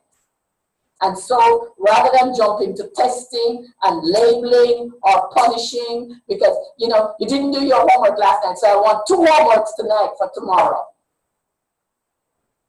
That is seen as punishment. Because if you didn't manage last night, and you're going to manage 2 tonight, so we have to think about that. So we have to have various intervention skills, and it doesn't have to be punishment, it doesn't have to be that, because it might be a big turnoff. So it is important to try supporting students with interventions of various executive skills, like organization. Where did you write down your homework? I want to sign that I saw your homework. I want your parents to sign that you made an attempt at the homework, that kind of a thing, right? Self-monitoring, multitasking, some kids might not be able to do that, even if you think they're at the age and stage where they should do it. Contrary to popular belief, the executive function skills, especially in the area of working memory rather than IQ, is the best predictor of success in reading, spelling, and math. Memory is important, and that's why we have skills that require memory to get the function developed. Memory is more important than IQ. Do you know they say that success is what? 90% skills, action, and like 10% conception. Because some people who stay and persevere accomplish more than those who know it already and didn't do it. So the person who is working on a conveyor belt, who move this thing all the time, one place to the next, for another person to get it, might accomplish more than the person who is, sees everything, understands it, and doesn't produce anything behind it. Okay?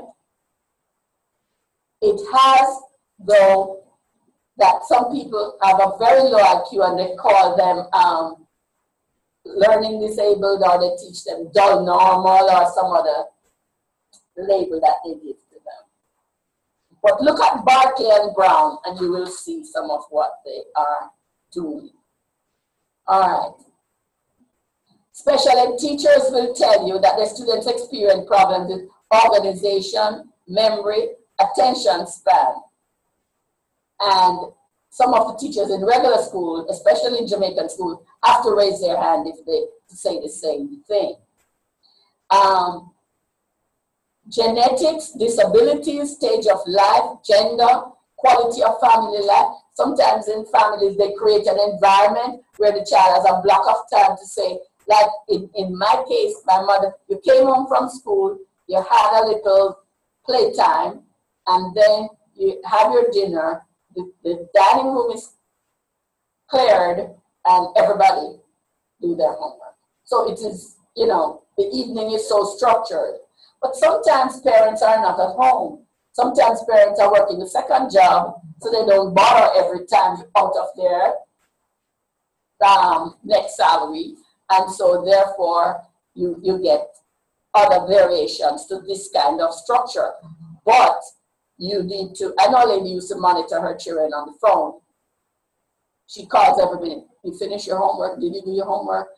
If I have to be out, because I have this one child, if I have to be out, he had to leave his book and the page and what he did as a response to what was in the book.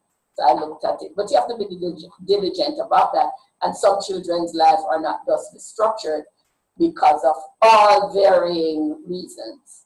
Okay? So the kind of things that I just mentioned, life experiences, good nutrition, sensitive adult guidance, contribute to how well and how fast problem solving and self-regulation abilities mature, those cognitive functions, those executive functions. The people who do not have that, these children do not have these skills intact, and they are all mixed in our classroom. So we have to become the surrogates. All right? The 6 major skills of executive function. Planning and problem solving. You see, that's the first one. Planning and problem solving. Number 2, memory. Memory. And I'll go over these in detail for you when we come back. Number 3, organization.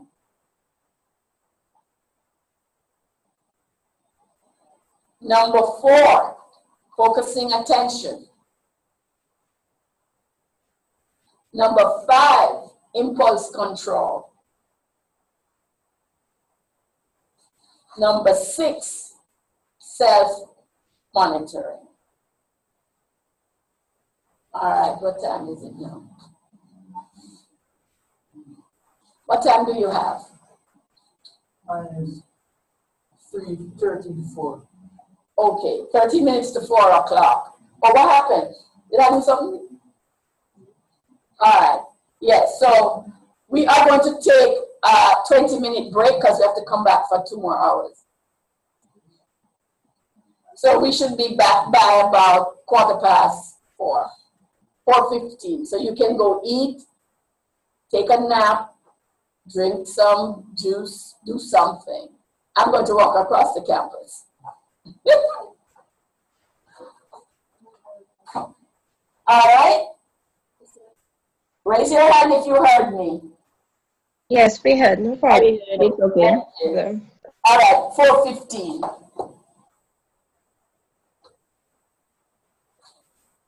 Let me walk across.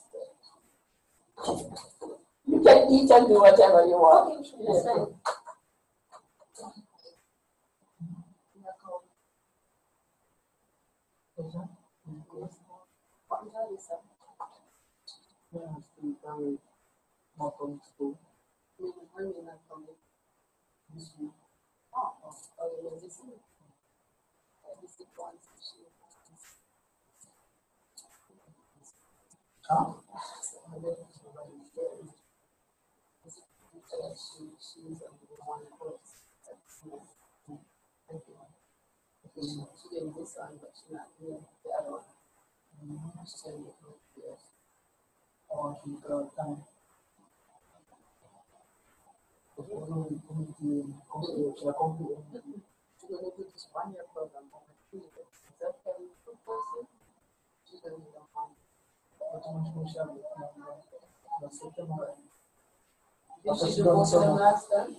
Mexico? Because in the because you have one married.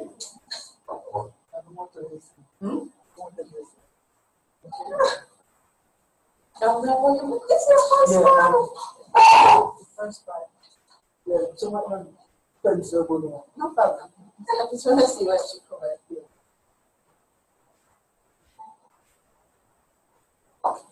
So wait, if you expect all this time you're talking to you and you don't set up to run?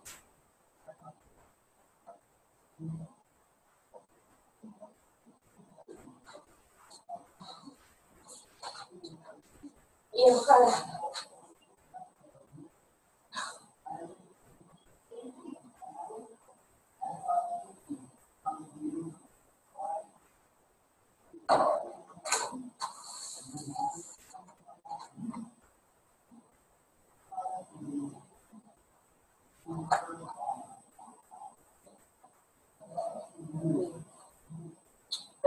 anything. Exactly.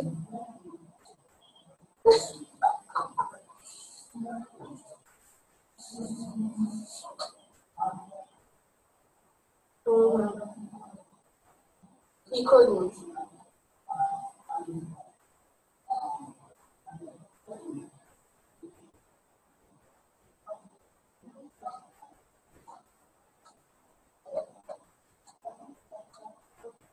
Me.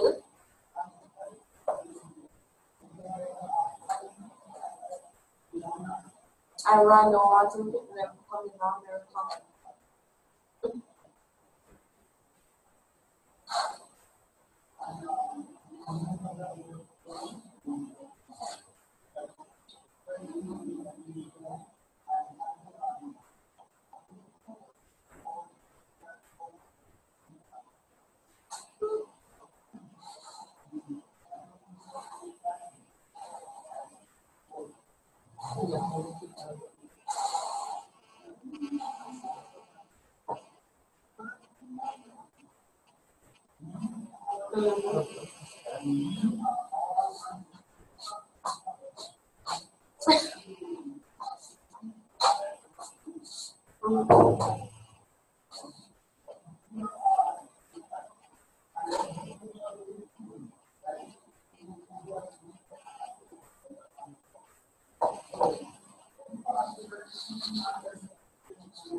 But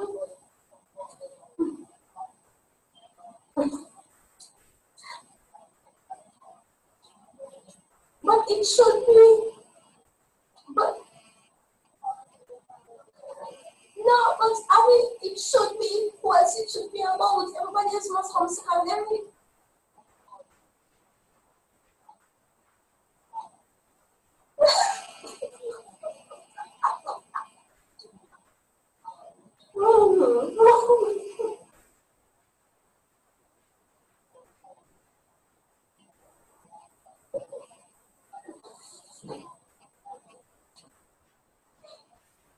And sadly enough, I think, no, no,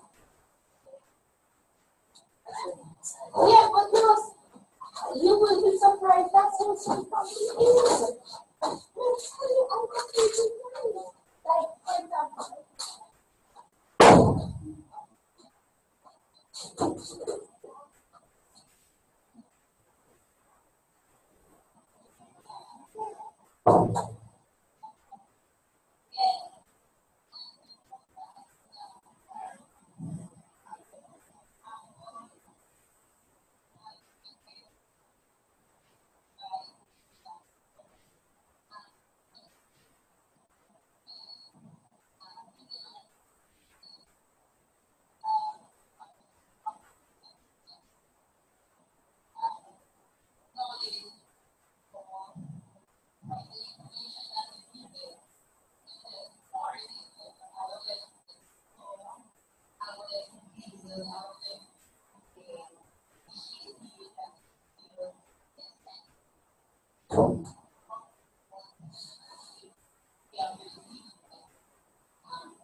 where's everybody?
Press my phone.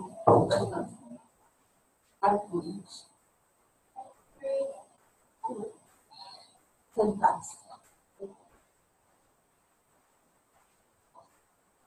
You teach at what school again? That's in Manchester. Very much.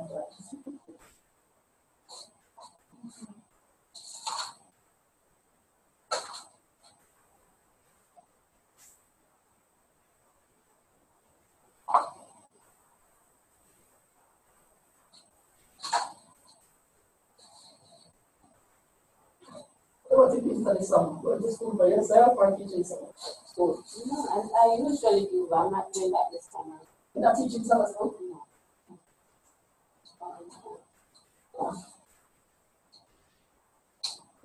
Summer school. So I can go to school for myself.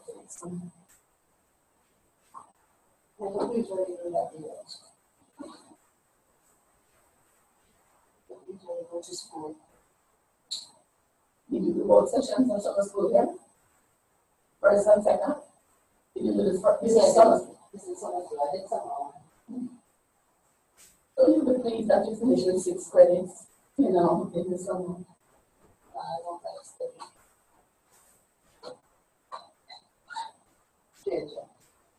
I don't like study. I mean, studies. No, it's not. Studies. Reading is a part of study. You don't have to go to class and you're reading. You just read.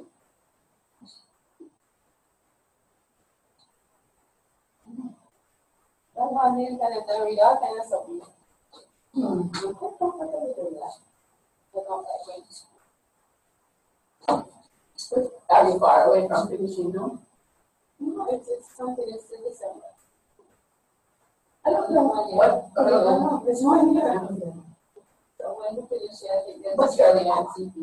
But you have to require. So you're doing how many credits? 66. How many credits? 6. And then I'm not sure how much you study. But 6 between February and August. And then September to December to study and practical. Okay. So you have to produce a study paper. Yeah. And I've heard there's something else I didn't know. I'm not sure. I'm part-time, so I'm not in the staff room, so I'm teaching. Okay. That's a good place to be. Part-time? Yes, ma'am. It's still good to work out. You have to finish next week. No, she's on the phone after 10 minutes. I thought she didn't put anything on her. No, she doesn't. I'm sure she's still on the phone. Yes, I passed her. Okay.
We're here.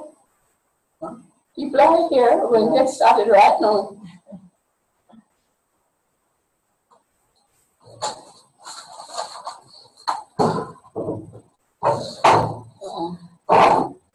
Welcome back, everyone. Hello. Hi. Hi, we're back. Okay, good. Thank you. About like the 6 major sub-skills of executive function. Sometimes they call it executive control. And we're just going to elaborate on them now. But we realize that many teachers, including myself, right,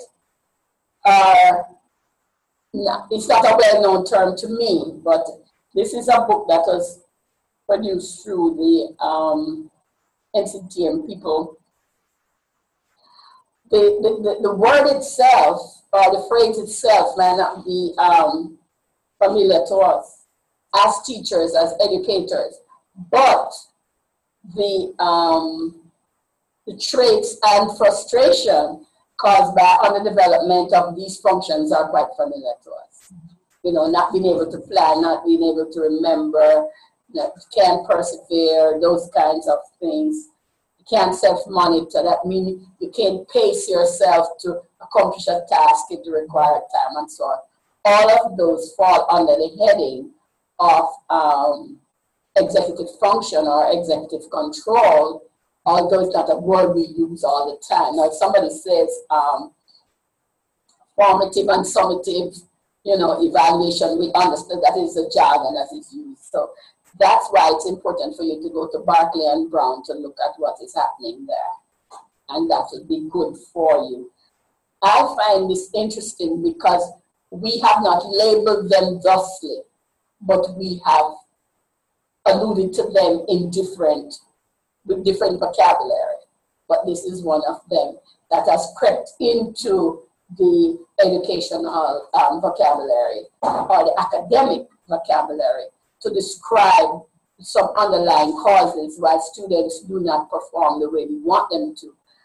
Bearing in mind that although some children, like with attention deficit disorder and that kind of presenting issue, have these poorly developed, some kids could benefit, not necessarily ADD, but because they have these underdeveloped skills, they could benefit from, if we can diagnose it and address it, then they would more come in line with the expectations that we have of them to perform to their potential.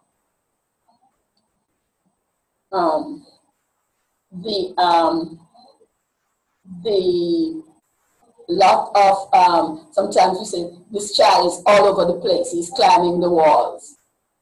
That is poor control. Doesn't know when to sit down, when to do what. Because in school, the stakes are not as high.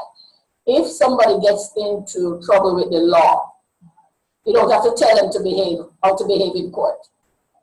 Somebody will remind them very quickly that it's not your turn to speak or something of that nature.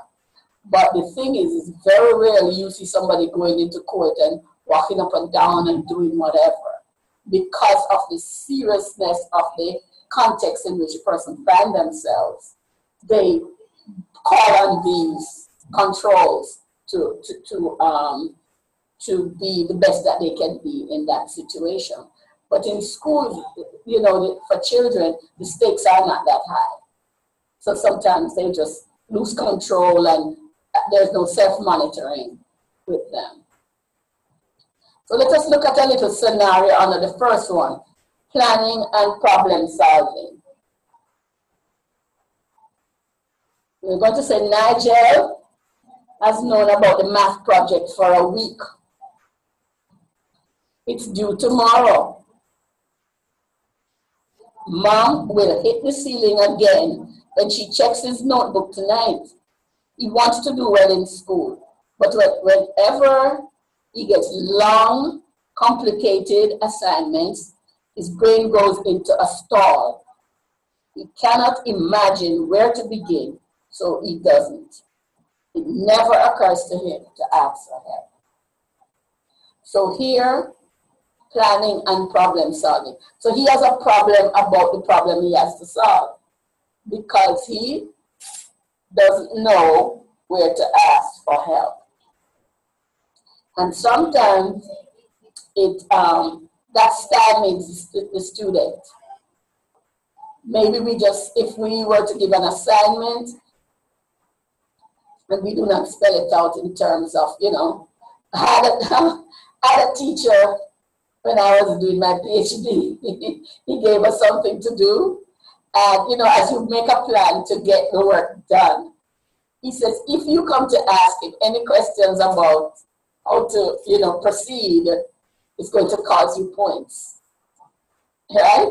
But I think he was trying to get you to think hard and long about what you are doing. And of course, we are grown-ups, but as I say, even some grown-ups don't have these functions in place. But I went to him one day and I said, you know, I have to ask you a question because I'm really stuck at this point. So he said, you know it's going to cost you. I said, no, I want a scholarship. And he laughed. But the thing is that sometimes you get stagnant. As I said before, sometimes you fail on the path, you know, you were pursuing. But you can take that as to say, okay, this does not work. I don't have to spend more time on this. I edit my plan and I'm on. Okay. To help you to identify with Nigel's problems, let's transfer his executive dysfunction to an adult scenario and pretend that you too have delayed development of your planning and problem solving skills. What happens to you now? Well, like Nigel, you will frequently get lost in the goal setting and visualization of steps required for good work completion. Now, when we have a problem, we cannot slap a formula onto it and say, okay, this will solve the problem. Like if we were to solve the transportation problem for Jamaica, right? There is no formula yet. We're going to have to use some established, but you can't say established formulas. Formulas by nature are established, okay? But I'm saying, what are some of the things we'd have to think about if we want to solve the overcrowding on the transportation in Jamaica? Anybody? I think you have to do an analysis of the situation in terms of the logistics of how a person move to and fro from work. Which of our roads are heavily traveled, congested, and congested. Okay. Look at the routes that are heavily populated and less populated, and then we can remove some of those buses, putting those here that are highly populated, just to get the easy pressure off the route that is highly congested. Because are you hearing Ricardo? Yes, we are. Yes, we are. Okay, all right. So, for example, on Barbican route, from Barbican to town, you probably have 2 buses running at certain times. Mm-hmm. Now, that's a very effective way of managing the bus traveling on that route. But in other areas, you have bus moving to and fro every 24 minutes, even though it is highly congested, but they are not moving in a timely manner. So you find that you will have issue where sometimes 3/4 of the bus might be out in the town when it should be really in the next location picking up the crowd that is now coming in on that route. So sometimes they have to analyze the route, knowing its congestion time different from less congestion time, and then you take it from there. But if you just send all the buses on some route based on the population and say, the should is at every route, so we need at least 20 buses. We work properly analyzing the route, then it won't be as effective as it will be. If we have 100 buses, once it is not properly analyzed and excluded, we still have problem on that route. Okay. We're doing a problem solving on overcrowding of buses are we doing this problem solving on the number of buses? If I know that I don't know anything about the number of buses, but I know about the overcrowding. So if we stay with the crowding situation, then somebody else jump in and give us another thing. But all that Ricardo has said, right, can be under one label. Anybody knows what that label is? Does anyone know what that label is? About looking at the buses, looking at the flow, looking at the time period, looking at overcrowding and all of that. What is the things that what we see here? It's called needs analysis. It's called needs analysis, and you use the word analysis. But needs analysis is what we are going to have to do, because if we are going to have a restaurant, if people pop up on the road, put up a table, put up some soup, and the soup gets rotten before it's sold, because they really don't have any clue as to what is going on. I was passing through, I call it Junction, like you're going through like Castleton and those places, right? I bought some soup there, and the first taste I had of it, I knew it was rotten. And I started getting sick immediately. The thing is that this person has a lot of, what I would say, work to do. Because if the pot is this big, it cannot hold in a refrigerator unless you have a deep freeze. So he has to find ways to have soup when people pass, but not in the quantities that he has it in this heat. It gets rotten, and he doesn't want to throw it away, so he sells it to people like me. But let us get back to the transportation. Let us get back to the transportation. What are some of the other things that we need to do to stop the overcrowding, but provide adequate transportation for people who want to move around? Because it's clear that the government supplied buses are not taking care of all the needs of the people, because some people are coming from remote areas to the main street to get these buses to go where they're going.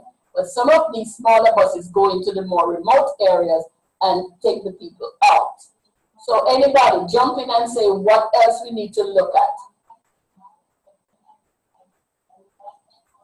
If we want, what is the problem? To provide adequate transportation with safety, right? And to supply the needs of the people who are not on the main, because the government buses run on the main. Anybody else have any ideas to share as to what we need? A needs analysis, right? What else has to be considered if we are trying to solve that problem? Cost of transportation. Cost of transportation, of course.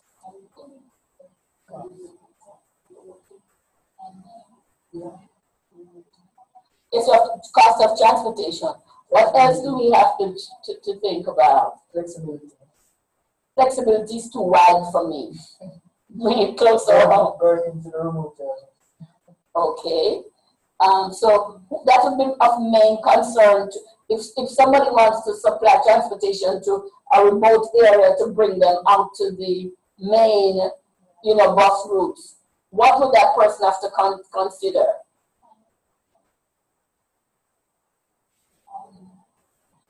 There are no formulas here. There are thoughts and planning.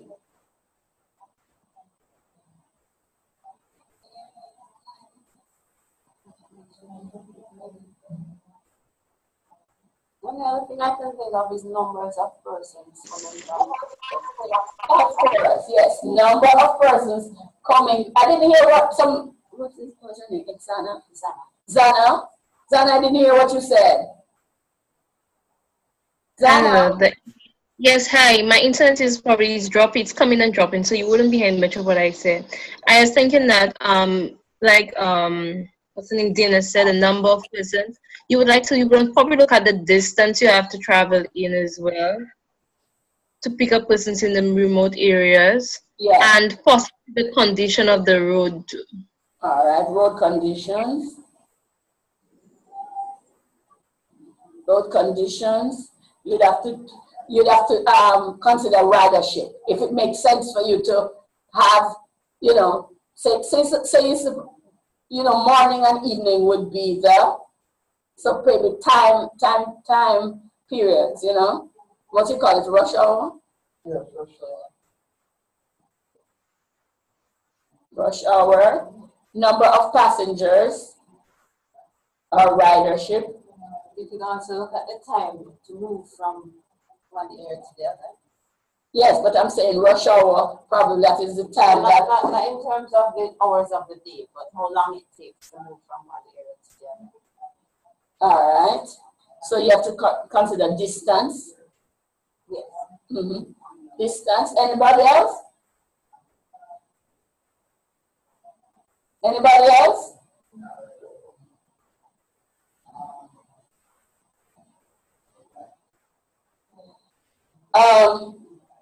You have to look at cost effectiveness. You know, because if we go to Barbican bedroom community, residential houses, probably I wouldn't get a lot of ridership there because most people depend on their cars. But if I am to go to Poughkeepsieville to pick up 6 people, I'm just making up that. Poughkeepsieville to pick up 6 people, you know, 5 o'clock in the morning in a bus that can carry 15 people, then probably I would be amiss. Unless they're going to charter me to come in and pay a workable income for me. That would be different. So the thing is, all of these things would have to be taken care of with the planning. And probably you'd have to form some kind of outcome, you know, some kind of objective that you're working towards. I know safety from less overcrowding would be one of my objectives, to make sure that the buses are not that overcrowded. Now our buses, they call them coaster buses, they own about how many? About 30, and sometimes it's 45, you know, the way they pack the buses. So we have to look at accident proneness, right? And sometimes the buses are in competition to reach the next stop first, and they will overtake, cut in front of people and cause accidents. They are overcrowded. When the accidents come, more people die than would normally do if they had the correct number on the buses. So we have to look at those kinds of things. And those kinds of things, to regulate them, we'd have to make what? What are the police trying to enforce? The laws. The laws, yes. So we have to look at the laws to make it so expensive. Make it so expensive for them to, yes, that confiscate the buses for like 3 days. Probably they wouldn't be, you know, if you're caught, first offense, a fine, second offense, something else, third offense. So it might even affect the legislation process. Do you see that? So do you see how many things? Do you see how many things? And we have not exhausted the list. Legislation might be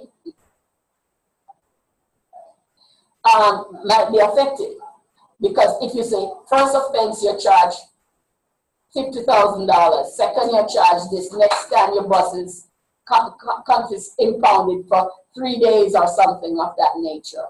And then maybe the big overall outcome could be if government could be persuaded to provide transportation on some of those routes that they don't currently do, because nobody has done a needs analysis to know if it would be viable for them. This is a problem-solving scenario, because there are no formulas to slap on it and do some calculations and get the answer. We'd have to use a number of things, not only figures, but probably we'd have to do surveys to get certain figures to get a fuller picture. It's like a government survey or a census. Census will affect us in so many ways, and it affects the mathematics too, like government spending. What demands most of our attention in Jamaica in terms of government budgets? What do we need? What do we need that budgeting, increased allocations would work? Yes, I'm saying, give me an area that you think that needs more government funding. It's kind of for education and health. Education and health. And roads. I want to add roads. Because they're budgeted, they have legislated certain taxes on gasoline to fix roads. I don't think it's being used. I don't think it's being used for that purpose. And another thing too, probably the money is there and they don't know how to regulate the manpower to keep the roads in good condition. So all of these scenarios that I'm bringing in front of you are problem solving, and they include mathematics. Do you see that? First thing you have to do is to plan to problem solve, okay? So the thing is that many students with faulty problem solving skills are repeatedly unsuccessful in getting started or meeting the goals and assessing resources, which can lead them to become more and more reluctant because they have had such little success with the problem solving situation that they throw in the towel, so to speak. They give up. And we want to prevent that. We want a child to know sufficient mathematics, to know the power of mathematics, to see the link between the mathematics they learn in the classroom when presented with a problem-solving situation, make a plan, use some mathematics to test the waters to see where we can go with it. So, say if somebody say to you, can you pick up 20 pounds? Have confidence, I can pick up 20 pounds, right? And I'm just using weight as to the level of difficulty of the math problem that a child could be faced with. If somebody say, can you pick up 20 pounds? Most everybody would say, sure, like with annoyance, like you must know I can manage that, right? Because you have full confidence that you are capable of doing that, right? If somebody says to you, can you pick up 500 pounds? I would have to ask some questions. We have to pick it up all at once. Where do you want it? Can I move it in stages? That kind of a thing. So I still have some confidence if you give me certain conditions, right?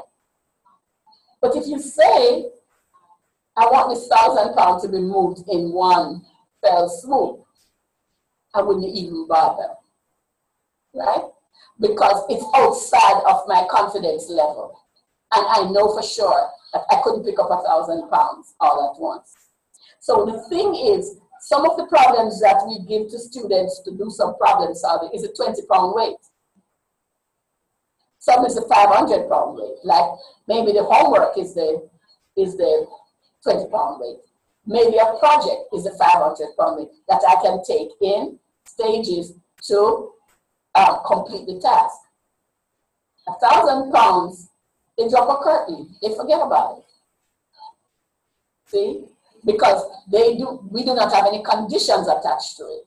If no conditions are attached to it, I still have confidence because I can move it at my own pace and at my own level. I can pick up 5 pounds one day, I can do 20 pounds another day. But because if you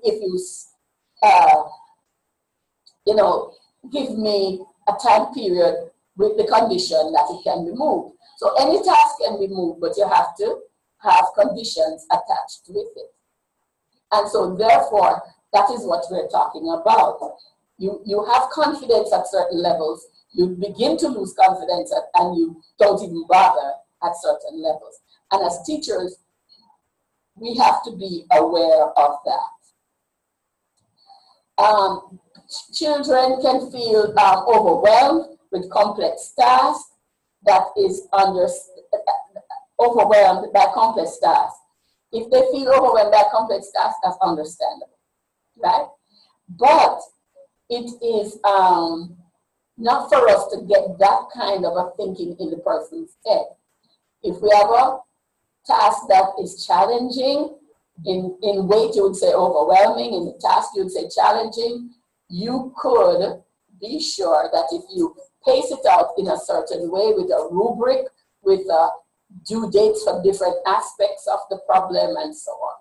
If we were going to try to solve the transportation problem, because not only is there overcrowding, but the effects on other traffic with them running, you know, in competition with each other, with the number of deaths, you know, with accidents. Sometimes this lady, she was in a taxi and she met in an accident and both of her legs were broken. I don't understand how the insurance works here, but if I am injured in your vehicle, you're supposed to have accident insurance that could provide a redress for anybody who suffered as a result of an accident or something like that. I don't hear that in Jamaica. But the thing is that if something happens on yellow buses, I think there is insurance for that. So probably we'll have to say your insurance is going to go up if you continue to carry more students. So a number of sanctions could be put in, a number of things could be legislated to keep that down. But if this man doesn't take 45 in his 30 capacity bus, some people will be late for work. And some people prefer the overcrowding. Take me one more, I'm the one, just take one more. But they are really in an unsafe environment when they are in that kind of overcrowding situation. So the thing about it is, if the government, they have buses, where did I go? I went to a country, there was no standing. Once all the seats were taken, the bus goes where it goes. And if you let off two, you can take on two, because the seats are there to account, either they're empty or they're full. So they know how many people they could take on, because it is a safety measure. Maybe we want buses that hold more than 30 on those lines that, you know, those paths, routes that have to be overcrowded for so many times, because sometimes you have customer loyalty.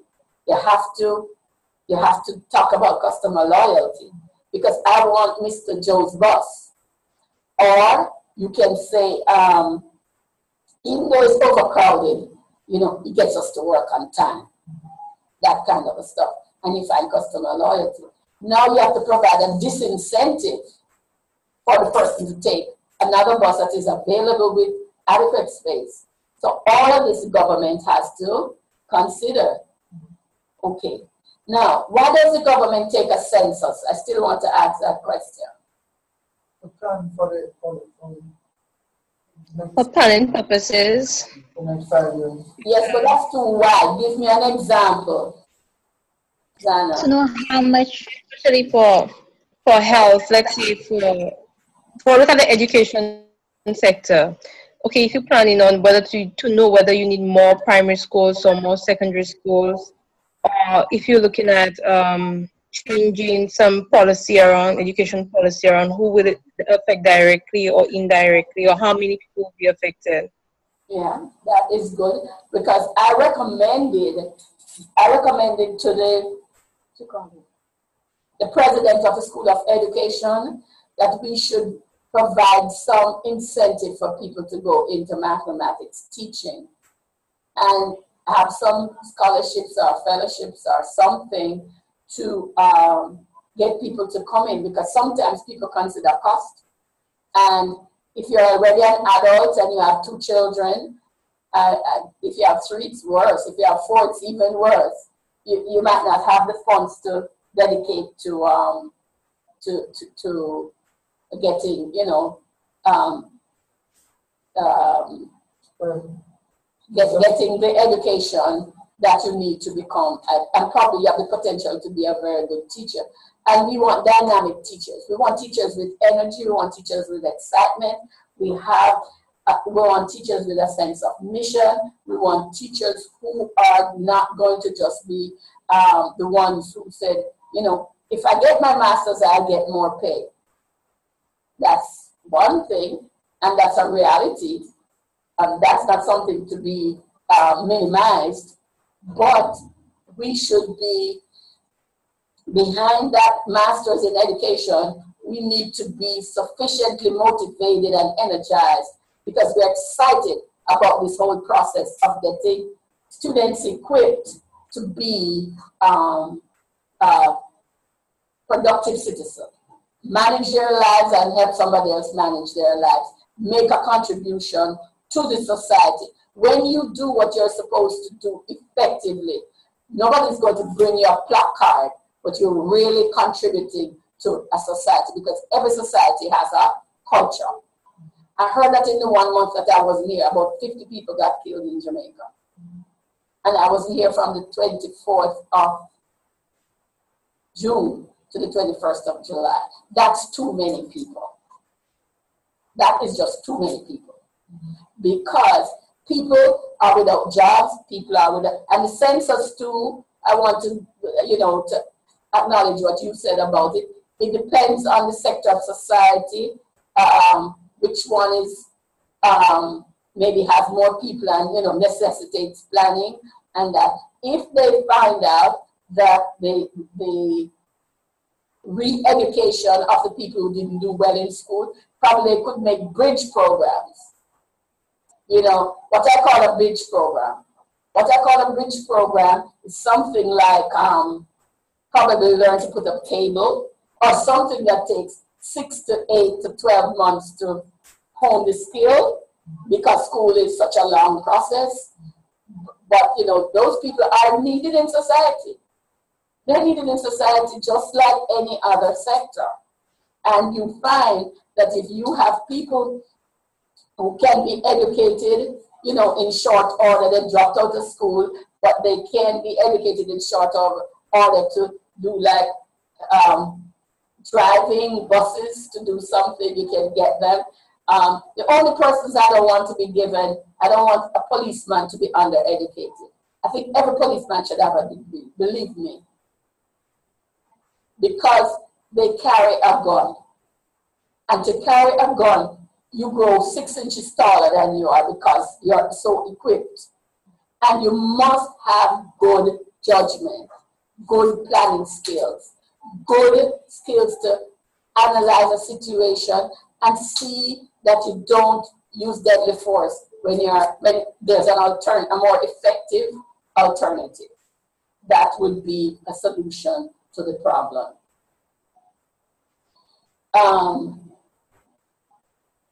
The students who have good skills, I think of as smart, and they have, you know, a lot of accolades, and they're capable, and teachers tend to take the easy route. This child is learning, this child is doing this. You would even take time to give that child more time. He who has will get more. That's biblical. So here we have this situation where it is true that I can't or I won't, and you have to support the student. When they say that, those are negative statements. I can't, I won't, because they don't have the confidence in themselves, and it's our job. We cannot punish them, or we shouldn't punish them. And sometimes we punish them in what we call benign neglect. We don't beat them, we don't give them any work, we just let them be. That's called benign neglect. Save yourself, please. Eh? Most teachers sometimes trying to help and eventually get into trouble by helping those who are behind it. So benign neglect is one thing that teachers practice heavily. The child who is getting ahead gets more help. And the one who is not doing, we label them and move on or move away. So we have to be careful. The child who becomes easily overwhelmed, right, needs direct support, not direct ignoring. This problem will recur again and again and again, and we just get entrenched more and more, okay? So we have to be careful that we don't send this child down a path where there will be severe consequences if we do not catch them. If we do not catch them. It's probably their ES is not developed. Their executive function, but we can teach them, you know. We can teach them. Yes, but I mean, if a teacher is unaware of this, that's why I'm advocating that we have problems to solve. So therefore, I mean, there's a lot of research out there.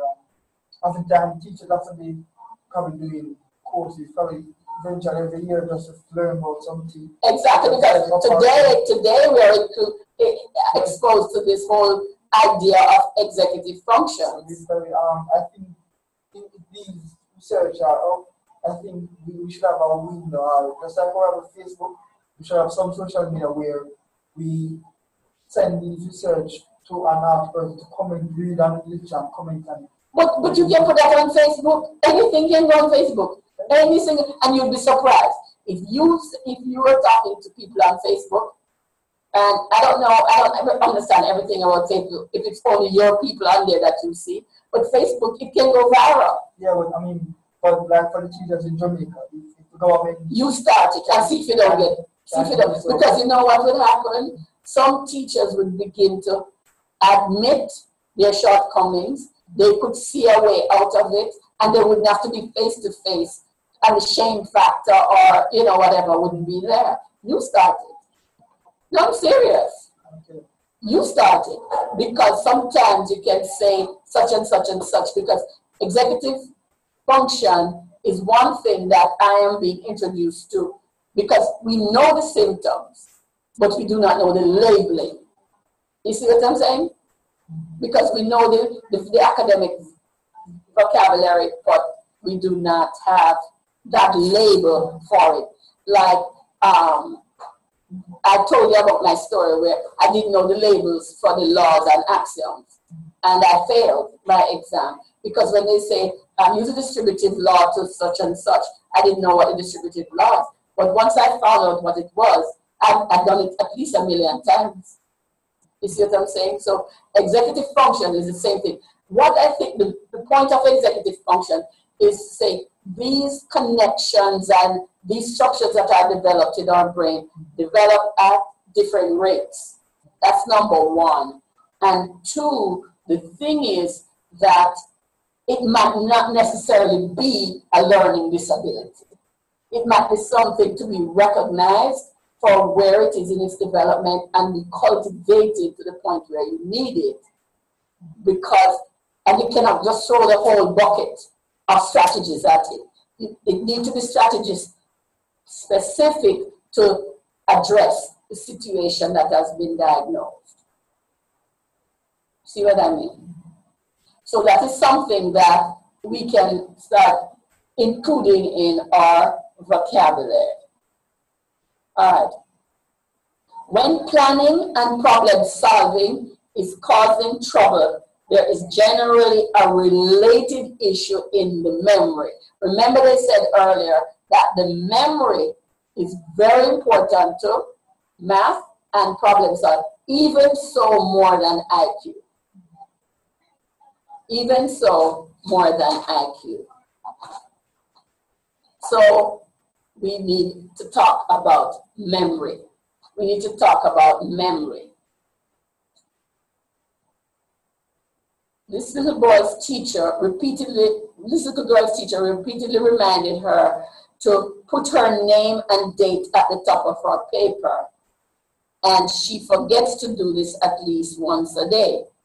If there are several steps involved in solving the math problem, she's likely to remember the first and the last step, but skip the steps in between. How many teachers have experienced that in class? Our teacher. Even though she demonstrates that she understands basic grammar, spelling, and punctuation, when doing practice exercises, she has difficulty remembering how to apply these rules when she's actually writing. Right? So here we have a situation, it's a memory problem. Now she's failing math, she failed math in the first grade, she failed it in the second grade, she failed it in the fourth grade, and we begin to form something in our heads about that child. This child was socially promoted, she didn't get the picture because nobody intervened with the right strategy. So, to some of the right strategies that we have mnemonics, right? Like I hurt my ankle, I fell down the steps in Washington, D.C. And my son says, rise, Mom. Rise is rest. What is I? I forget. Ice. Ice. Mm-hmm. Somebody says ice. Rest, ice, compression, and elevation. So now, if I have to account for 4 things, right, then I know what it is. Sakator, those kinds of things help us with the memory situation.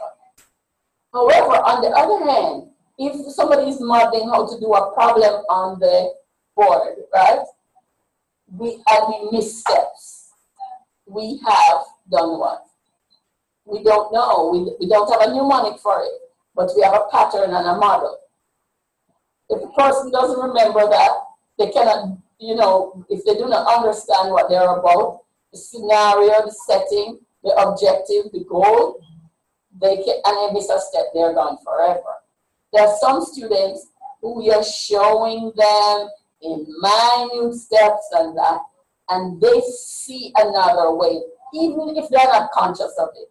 That is what, I just know the answer. I just, that kind of a thing sometimes they will say to us. But if you have to ask them to write down their thoughts, you would see that they have a method. Okay? Now, sometimes they get it right for the wrong reasons.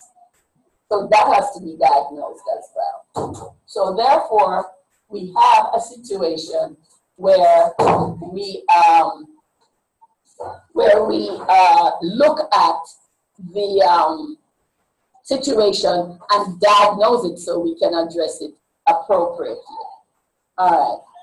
Let's put our shoes in this little girl, our feet in this little girl's shoes for a while, right? Your memory processes don't function effectively.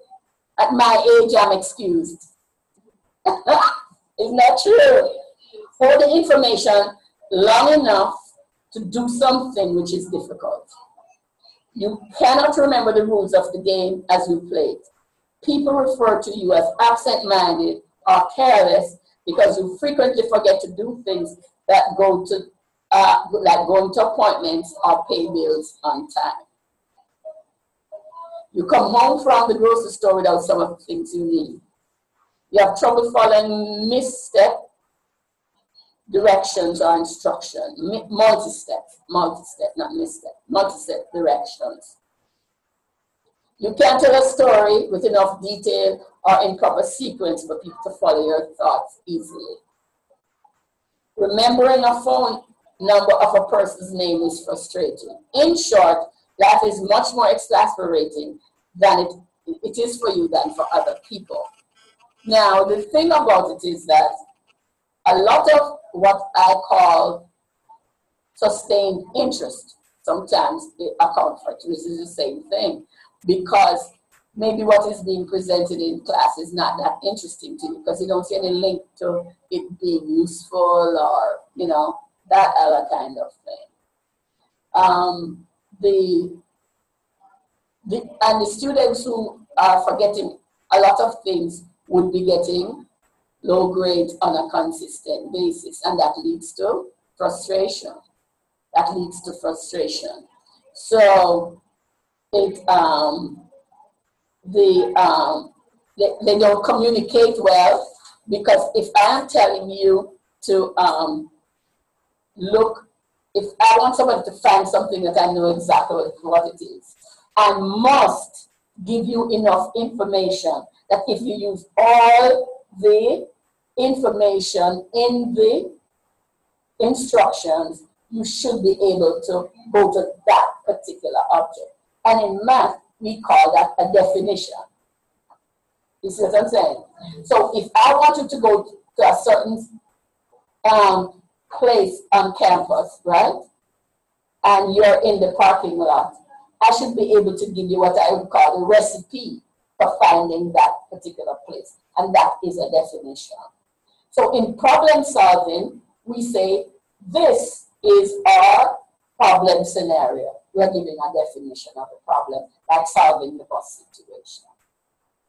Now, if you're supposed now to make a plan for the different aspects that affect the situation to make it more efficient, or less expensive, or less crowded, depending on what your objective is.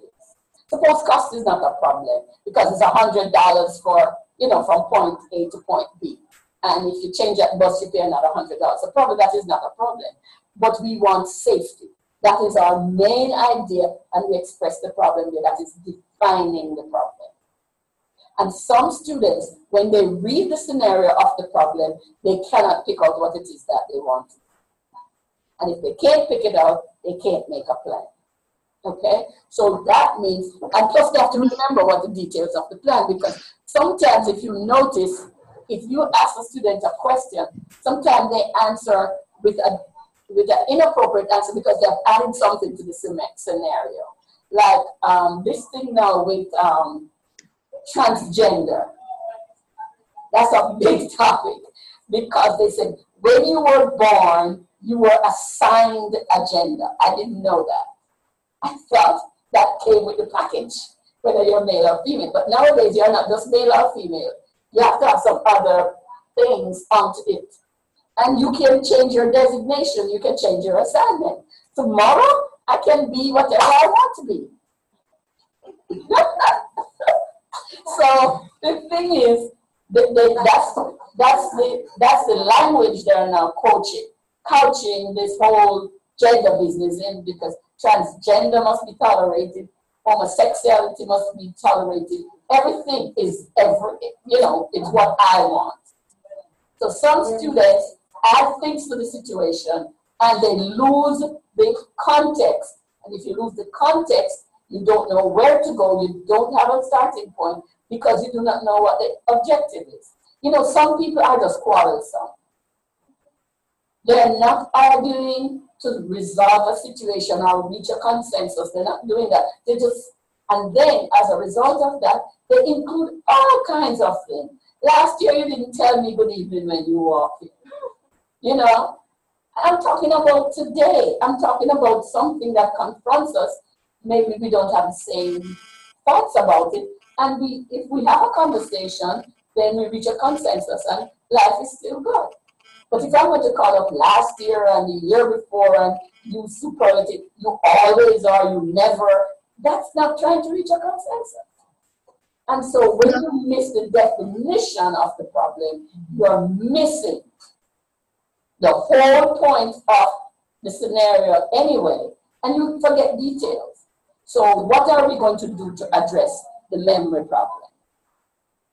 Dr. Nelson, yes. Can I ask you a question? Yes. Do you think that's a physical problem, or it's just that the person hasn't been practicing to use their brain very often, or something of that sort?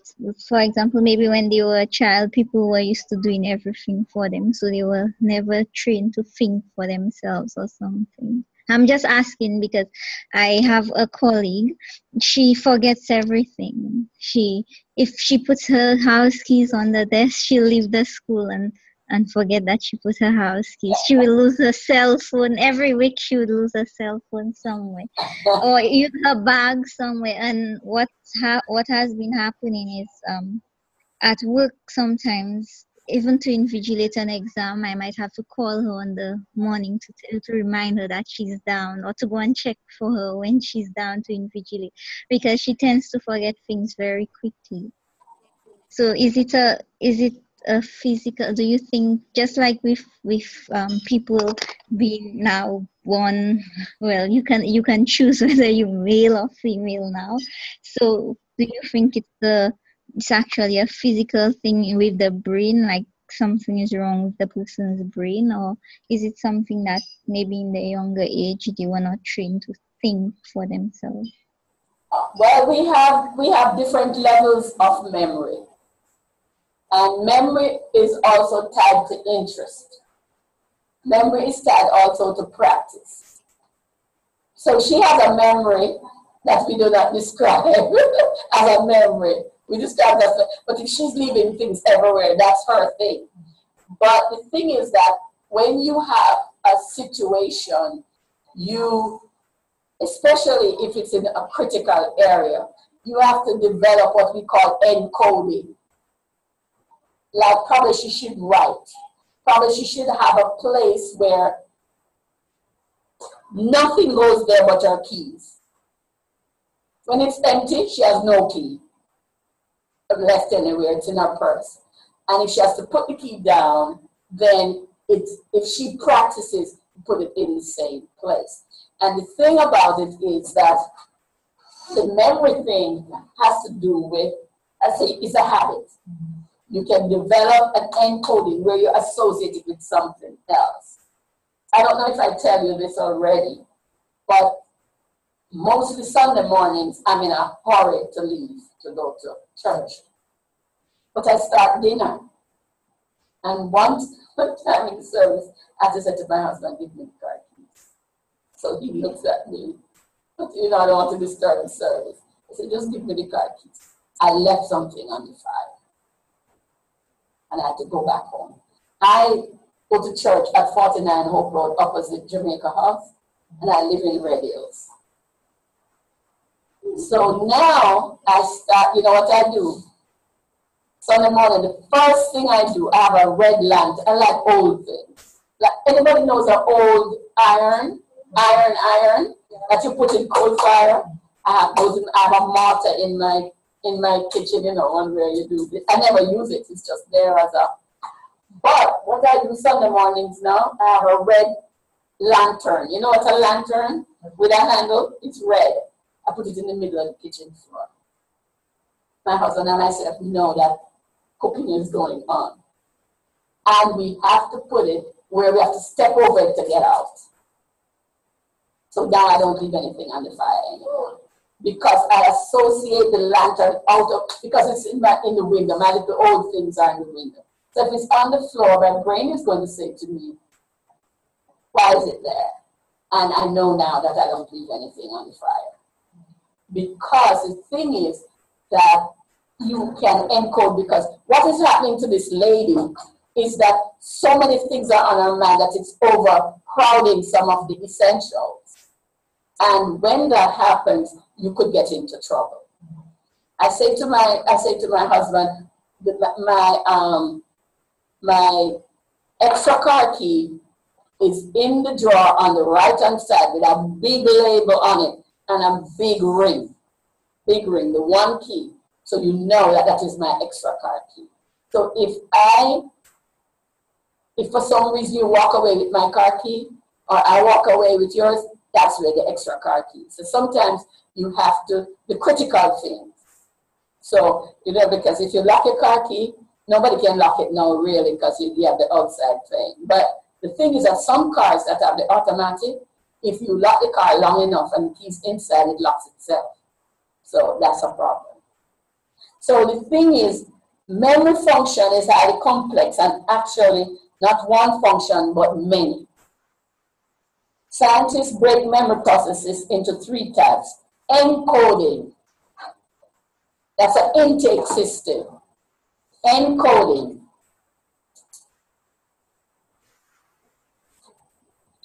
Working memory or processing. Long-term storage and retrieval.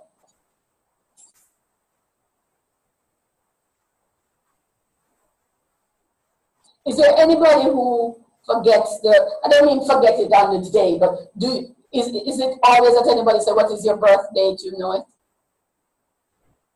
Does anybody forget their birth date? I don't forget my birth date, but I forget my age sometimes. You do what? Your age? I forget my age. Yeah, me too, the age. You forget your age. I know. Why would it? When I was younger, I would always look forward to the next year, but there came a point where it didn't matter, so I stopped remembering. Exactly. So you do not forget your birth date, and when your birthday actually occurred, you had no consciousness of it. Somebody told you, and you believe them. Why do you think that is so? Why do you think that is so? Why you don't forget your birthday ever? Your birth date. You can't forget your birthday, but you don't, like, Wednesday. Maybe because you use it. When is the 25th? But if somebody said, what is your birth date? You never forget it. Why? Maybe because you use it so often, you're so used to hearing. When you were a child, you always heard you were born on this day of this month. Repetition, right? Yes. And because it's important to you. Did you hear what was just said a while ago? Give me your name again. So we did. It's important to you for some reason, whatever that is. Whether it's that you're going to get a gift, or you look forward to being able to do something, but it's important to you. It's important. Isn't that crazy? When your birthday, the minute of your birthday, you did not have any consciousness of it. And once you learn it, it stays with you for life. Later on, you get an ID number. When you first got it, you had to look for it and so on. Now you write it with ease. You just write. Okay? Why? You need to use it. You need to Value. Value, importance, interest. Those are the kinds of things that cause you to remember. So you have an intake system. The intake system is something that you just hear, you understand it. If you don't understand it, you probably didn't take it in. Now, I have some problems. I have problems. Like if I go to somebody's house, I don't intake what they have in their house. Like, I said, the house looks nice, and I'm done. But to say you had a red couch and a blue rug, I don't do the details. It's just a presentable environment and so forth. Because I don't go to people's house to look for their furniture. I go to visit the person. So that is the case. I have another bad habit. If you say your name is Ingrid, you didn't tell me your last name, I don't ask for it. I don't do that. So the thing is that you have some things you associate with importance. Now, Ricardo, if you see some lady that you'd like to see again, and you said, and she said, my number is 944-5968. No writing. He would remember it. You would remember it. You would remember it because it's of interest. So we take in and we encode, right? Then we process. How we process that phone number now? You repeat it about 6 times in your head because she didn't write it. This girl actually told me that she wanted to see the fellow again, but she wanted to determine his level of interest. And he said, and she told her phone number, and he said, write it, and she said, I'm not. But he remembered. So you process it. You say, sometimes if I go in the supermarket Most people experience this. They want 3 things and they go in and buy 15 things and miss one of the things that they went to the supermarket to get. I wanted some ginger and I wandered about and picked up other things. No ginger. So that is the, you don't process it long enough to retain it. But if this girl gave you a number and you're interested, you would say, 944, I know that is for Red Hills, and 2015, 2015. I only have to remember 4 numbers because I know the first 3 already because I know the area in which she lives. You make some association that the lantern with the cooking. Do you see what I'm saying? So you're processing. And then long-term memory now has to do with storage and retrieval. Long-term memory has to do with, and we use all 3 of them. And that's why in the educational circles, in the classroom, we hope to give conceptual understanding rather than just the memory thing, the procedural, because you store the procedural, you have to retrieve it. And if you do not retrieve it correctly, you have no backup system. You have no backup system. So we have. So encoding is the process by which the brain takes in new sensory stimuli, new information, and compares and associates them with prior memories in order to create new memories, right? So what you're doing is making some association. And that is the same thing. You say the person has a schema when they're talking about Vygotsky and his learning in environments. When you hear certain facts, you batch them against what you know and how well they fit, and you can remember. The more we focus our attention on the stimuli, which is the girl, the stronger the encoding, right? The more personally meaningful the sensory information, or the more emotion we feel when we are processing the information, the stronger the storage in our memory. So you see what is happening here, that we have a situation where it has to be of interest. So when the child goes to sleep, he could be tired, and they didn't even hear what was it to know if they want to stay awake for it or not. Or sometimes they go to sleep because it has no meaning for them. They have nowhere to connect it to. They have no interest in it. And so the focus of the attention on the stimuli is the key, So this girl gives you the number and orally. And lo and behold, you remember it. Lo and behold, you remember it, right? That is why you probably cannot remember what you had for lunch on Wednesday 3 weeks ago unless it was a special occasion. So you have to associate it with something. Red lantern, cooking. Orally given telephone number, you remember it because you want something else to happen in the future, and that's your only link. You're desperate. See what I'm saying? Because that is the only link you have in the future of anything, happening. So you don't remember what I had for lunch 3 weeks ago, but it was my birthday. And somebody invited me or somebody gave me a surprise birthday party. Think I would forget? I came to America in a certain date, at an uncertain date. I don't forget that. You don't forget the date of independence. You don't forget the things that you associate with good feelings or with another situation and something you encode, right? The more difficult it is for you to understand the incoming information, the weaker and more distorted will be the encoding.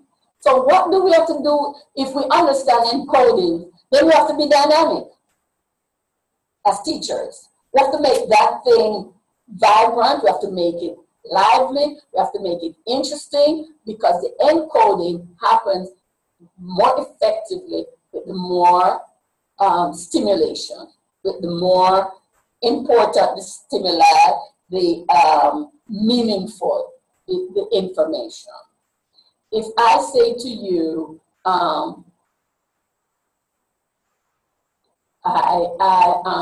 this guy was talking on ESPN about him, practicing to become one of the world famous runners. And he remembered when he didn't have food and he didn't have clothes, and he would practice anyway barefooted. He's Hispanic, he speaks Spanish.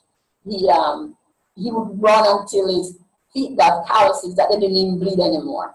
He just ran and ran and ran and ran and practiced, and he practiced every day. But the stimuli was the end goal, the objective. And so he did that because it was of great interest to him.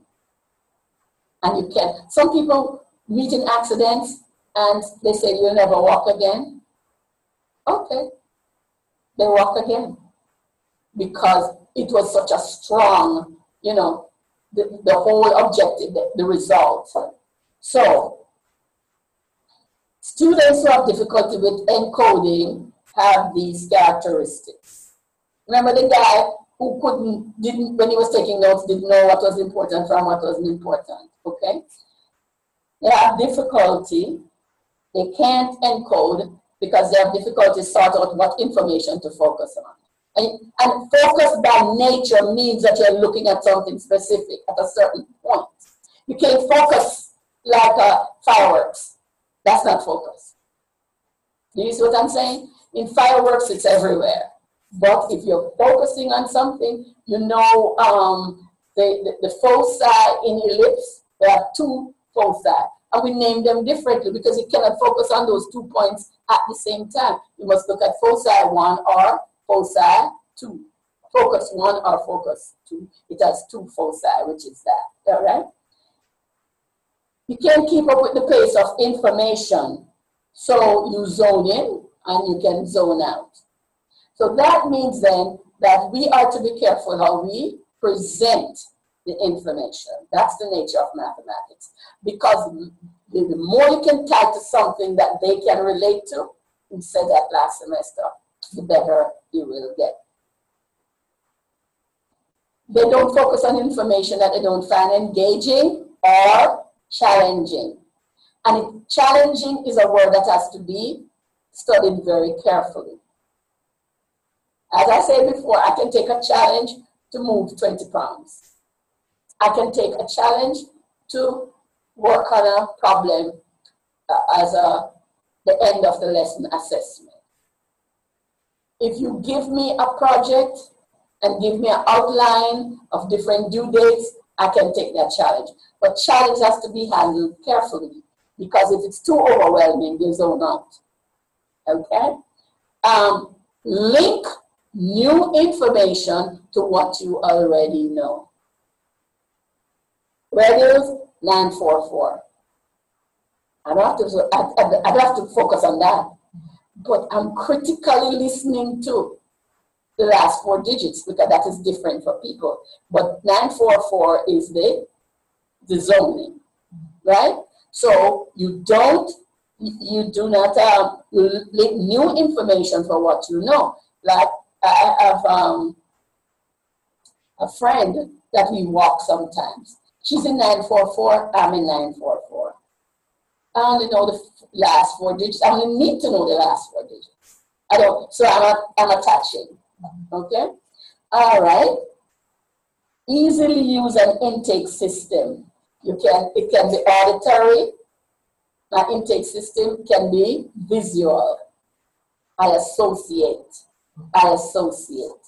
When I see somebody is always dressed up, they're dressed appropriate for the situation. They never look like this would fit better in another event. They look like they're appropriate for the event. You get to know. So you encode already. And even when they don't look good, you assign it to them. Because you have already encoded it as this person who is appropriate. Okay? Follow directions. Because they gloss over details and sequences. So a person who don't remember can't follow directions. They cannot. All these things they can't do that I'm reading if you don't have a good memory. Follow directions because they gloss over details and sequences. Easily learn from previous mistakes.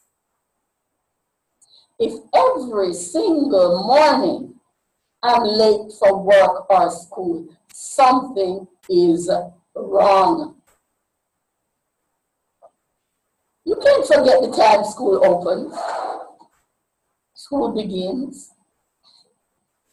That means you have given something else a higher level of importance than reaching to school on time. Selective amnesia. Yes. So the thing is, memory is one big thing in learning mathematics. One big thing, or learning anything. Because you, as I said last semester, who remember what is cognitive overload? When you have everything separated from everything else. It's like papa seeds. You see all those seeds, right? You see, everything is mixed up. That is what you have with memory. You can't do that. You must have something it's associated with. And it's not just there. Just like fireworks, when it explodes, you get to a point where you can't pick up one from the other. Notice that the word can't is the operative word there. They can't because they don't have these structures in place, right? These problems are not just a result of carelessness. Are you hearing that? Because you're a helper. Jeffrey Ann. Yes, I heard you. Oh, Lord. Notice that the word can't is the operative word there. These problems are not just results of carelessness. Even when these students give their best effort, it's simply not enough. The same is true for students who delays in processing information in working memory. Okay, so we move from encoding. We understand encoding. So we have to teach these students. So you have to say, remembering, what do you see that is why sometimes you compare and contrast certain things, right? Like you can compare and contrast similar triangles versus congruent triangles. So is the definition again. Do we see that? So when you're in a problem-solving situation, the definition of the problem has to be taken out of the scenarios because there are certain givens. What am I given? Overcrowding. What am I given? Accidents.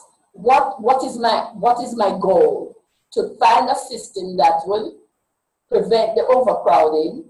That I have a goal. So I can separate out the parts and see the definition of the problem and where I'm going. It says that the same is true of students with delays in processing information in working memory. Working memory is what we use to link information together in meaningful chunks, because you don't have it like Papa sees. You can say, all of this, like what could I put under fruits like papaya seeds? I could put sweet cup. You know what sweet cup? Yeah, a lot of seeds inside, you dig it out. Pumpkin, same thing, dig it out. You can put all of melon, sometimes. I think melon scattered through. I put melon more with sour sauce. Yes, and with sweet sauce. But I would put anything that the seeds are all together. So I link my information. This is not new to you. If we can link information, then we can remember. Because suppose we studied 6 fruits like Papa, based on how the seeds are, not color, but on where the seeds are located. Then we know we have to account for 6 states. So we try to account for them, and we know at the 6, those are the ones that we have studied. Okay? If we're looking at composite fruit, we'd look at soursop, we would look at sweet sop, we would look at jackfruit. What else we'd look at? Watermelon, that is all over. But the thing is, that you have a situation where in the working memory, you're processing. What looks like this? What could I associate with this? That's my working memory. That's my working memory, right? So what we use to link information in meaningful chunks so that we can carry out important mental tasks, like comparing, like sequencing, like summarizing, like filtering out irrelevant information. Like Papa does not have the same seed structure storage as sweet salt. See, different things. Because when we cut open a Papa, we're looking at the seeds. When we cut open a sweet salt, we might not see a seed until we start to eat it. Do we see that? Okay? So we make association. So it forms links. Now, we read and we solve problems. When working memory misfires, it causes those oops.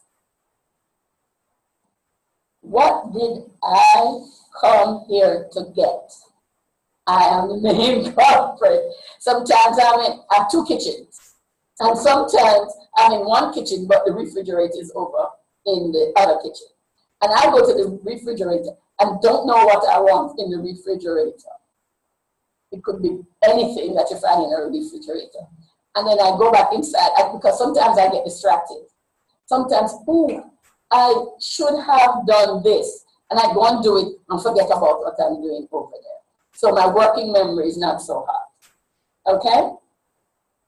Working memories, short-term storage must hold our purpose in mind long enough to perform complex processes. Students with working memory issues often take longer to make sense of things and may be unable to follow through on directions.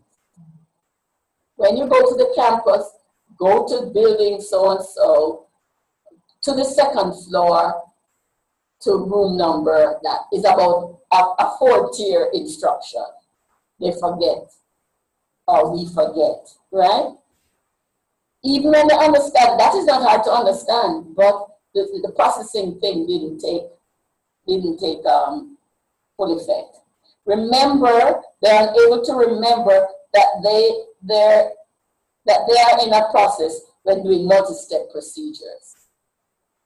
They also are unable to remember that they just read long enough to make connections to other information. They're unable to detect patterns, relationships, and logic of situations.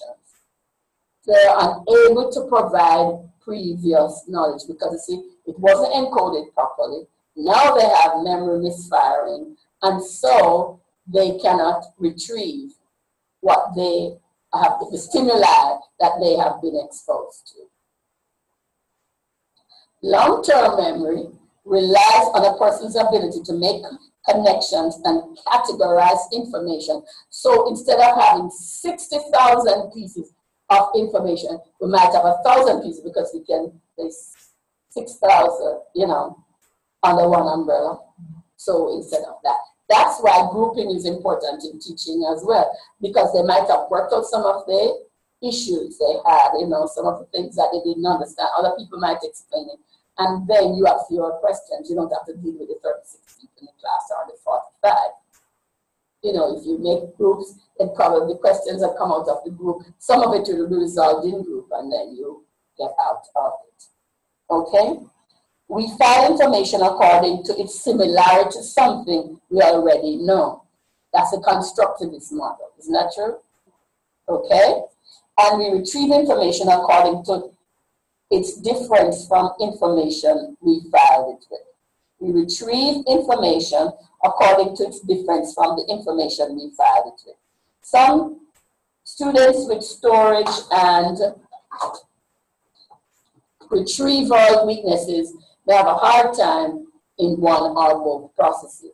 Typically, even though these students might understand the information, right, perfectly as they heard it, they may not be able to get out of long-term storage when they need it. So you know, some people, you know, I studied, I know all the information, but when I went into the exam, my mind went blank. How many times have we heard that? Several times, right? Students with delays in storage and retrieval skills are unable to match sounds with letters, transfer or apply skill in an unfamiliar situation. And we must be able to do that if we are going to be effective problem solvers. Follow through on directions and commitments. Evaluate new information for relevance or effectiveness. Remain calm in testing situations because we have to persevere beyond that. The mistakes that we have made or the ineffectiveness of the plan is an indicator to us that we should move to edit the plan because that didn't work. Okay? Comprehend while reading or listening. Some people do not comprehend for a number of reasons.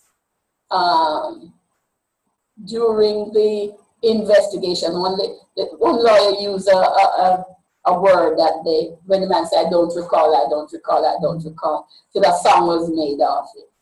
Yes. So the thing is that they do not comprehend what they're saying. You're speaking above their heads. Like some children, if you go into certain, one guy, I don't remember the word I used to him, astute. I said to a primary school child, you're an astute child. And he just looked so puzzled, like, is that good? Is that bad? You know, he didn't get the message. So some people deliberately use those kinds of words to show how well, you know, developed their vocabulary is, and they miss people. That's why they say no matter what the educational level, you should be able to speak to parents who are not the same standard as you are in a way. That is to show that you are well educated. If you cannot speak to anybody at any level, then you miss the point of your whole education.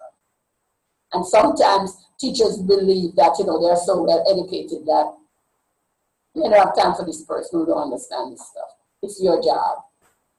It's your job to speak to that person without creating any feeling of negativity between the two of you. If you don't understand, you don't say, you know, they have cognitive structures that are not well developed. Some parents won't understand that. Right? Why are you laughing? No, because it's a cognitive structure. I mean, I must be changing appearance in these terms. So we are talking about. Yes. All these memory skills typically improve with maturity, and quality instruction and support increase the success rate while executive functions are developing. One way to support memory is to build multiple pathways for taking in and practicing new information. How can we create multiple pathways? How can we create multiple pathways to the kids to learn what we are trying to teach them? Expose them a lot. Yes. Bring out the material. Yes, and you have to give them a lot of different ways to achieve the same goal, right? So you are going to provide multiple pathways, and that's where the kinesthetic and the tactile and the auditory and all those other things come in. Yes? Okay? For example, when learning to play a game, if you can see a person model the process, so powerful when they can experience the actuality. And math has a tendency to be in the abstract. We have a job. We have a job. Okay? I'm going to let you go at 6 o'clock, so bear with me. All right. We're learning to play a game. That's why teachers sometimes run to the board as refuge to show the kids what is happening. You know, they say after 3 exams, you should be able to mimic me. But there are more levels to mathematics than seeing it done. Okay? If you set up auditory, oh, I didn't see this yet. Set up auditory, kinesthetic, visual pathways for memory storage, they'll be able to better retrieve it. Or they have 4 steps to this, they don't have to account for all of them. So what I teach my students sometimes, if they're reading word problem, which they call problem solving, they have to underline every verb in the narrative. What are you supposed to do? And they have to separate the problem in 3 chunks. Given, result needed. What's my pathway to get there? They have to do that. They have to diagram out the information that they have in these 3 sections. And so therefore, it keeps them accountable. They have to account for 3 things. And they have a KWL or something like that that helps students to do that. Organization, unreliable and sloppy. That can be a learning disability, or that can be just the delay in developing their processes. Okay? Because he described him as unreliable and sloppy. He wants to do well, but he runs out of time, so it's not well paced. And a lot of teachers run out of time when they're teaching because sometimes they're over ambitious about the objectives that they have proposed for the class, and sometimes they have to be flexible. If some concept on which your lesson is built, the prerequisites are not there, then you might have to step back a little, and that causes you to run out of time. But this guy's sloppy on his paper. So what we have to do about that? What can we do about that? Sometimes when children have problems like that, what I do, they do. My son was sloppy in the early years, but he had a teacher who turned him around because she marked for different parts of the problem, like content, you know, organization, grammar, this, that. And she started with 100 and subtract all the things till he failed. She started 100, subtract all the things until he, her name was Miss Norma. Why do I remember his elementary school, 4th grade teacher? Because she turned him around. She turned him around. He would erase, he would do all kinds of things in the 4th grade. And Miss Norma was not shy. She wrote 100% and she started subtracting for the different areas in which he fell down. So if he got the 30% for content, that's about the only thing. He got everything subtracted until he failed. And one day I went to pick him up from school. He was laughing from ear to ear. He got a passing mark from Miss Norma. And Miss Norma told him that he didn't have to do homework or something.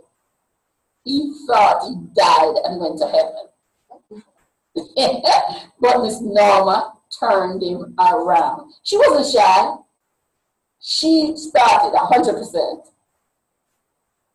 All she knew to make was negative signs. She subtracted. He failed over and over and over and over and over till he got the message. So sometimes I looked at his homework before. I said, are you going to see Miss Norma tomorrow? Do you think he can give her this paper? You know what I mean? So it's organization. Now, you have some autistic kids where you have to teach. Some kids who are doing problems and misalignment and stuff, you can give them graph paper, you know, and say, only one thing lives here. And you can just box it out. Nothing can be outside of here. You know, something you do to get the child going. So the organization, right? So everyone experienced times when you run out of time, you run out of space, you run out of materials, you run out of that. So Problem solving, if we want buses, if bigger buses is a problem, you have to consider cost. If more buses, you still have to consider the population that you need to transport and all of that, okay? Everyone experiences moments of disorganization. Under pressure, we all revert to what we feel is right, even when it isn't, right? But for students, like if my husband was not traveling in a wheelchair, I should have traveled in a wheelchair because my ankle is out, but I decided not to. But if he wasn't traveling in a wheelchair, we would have missed the flight because we were trying to bring a TV, and the airline, American Airlines, said they don't take boxes. And it was in the box from the store. I had to call my son to come back for the TV. So we were running out of time very fast. But for wheelchair, you go up, you know, in the first class line. You don't stay with the regular coach people. So that is it. But the thing is that you can be disorganized in terms of the way you keep your place. Some people are obsessive compulsive. The place is neat all the time, like nobody lives there or ever move a glass or a cup or a plate, right? But under pressure, we revert to what we think is right, even when it isn't. But for students with executive delays, executive function, right? The situation is much worse. They seldom see the reasons for their mistakes, so they don't learn from it. And again, with that problem solving, you have to sort of have a working idea of what is reasonable in the process. So for instance, you have to have number sense, because if you don't learn even when you're told, no, you don't know the reason for your mistakes.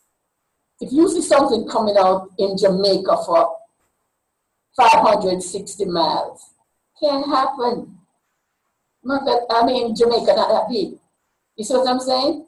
But if you see it in Florida, then that could be a possibility, because Florida is a very long state, and there are roads from, you know, so it's a lot.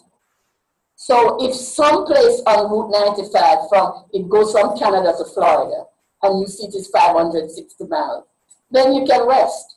But if you see anything happening in Jamaica for 560 miles, you're going to say, maybe it's 56 miles and I forgot the decimal. You see what I'm saying? So you see what I'm working with? Do you see what I'm working with in problem solving? As you go along, does this make sense? Does this make sense? Because you have to have a plan and you have to have steps. And when you have that, it means that you're consciously applying the mathematics to the situation. Okay? They do not know how to fix the problem. To make any long-term change, students with poorly developed organizational thinking need much more modeling and practice. If they're disorganized, and sometimes you have to provide some external support, like you can't take up more than this space because you already know what's going to happen.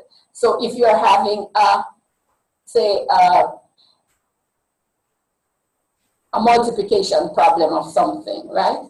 If you're going to have 2 digits, 3 digits, like 2 digits, what's the maximum number of digits could be in the answer? Maximum number? Because the first one would have, did I say 3 digits? Mm-hmm. 3 digits in the first one, or 4, right? Because the last number could give you a double-digit answer.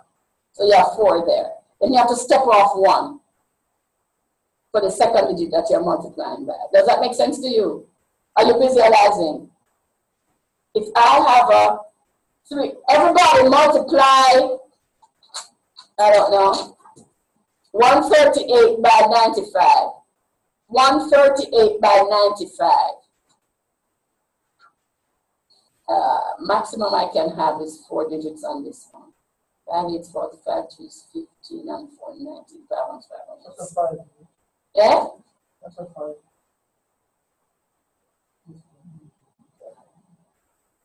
What are we talking about? 138 times 95. Yeah, 5 digits. 5 digits, yeah. Okay. 2.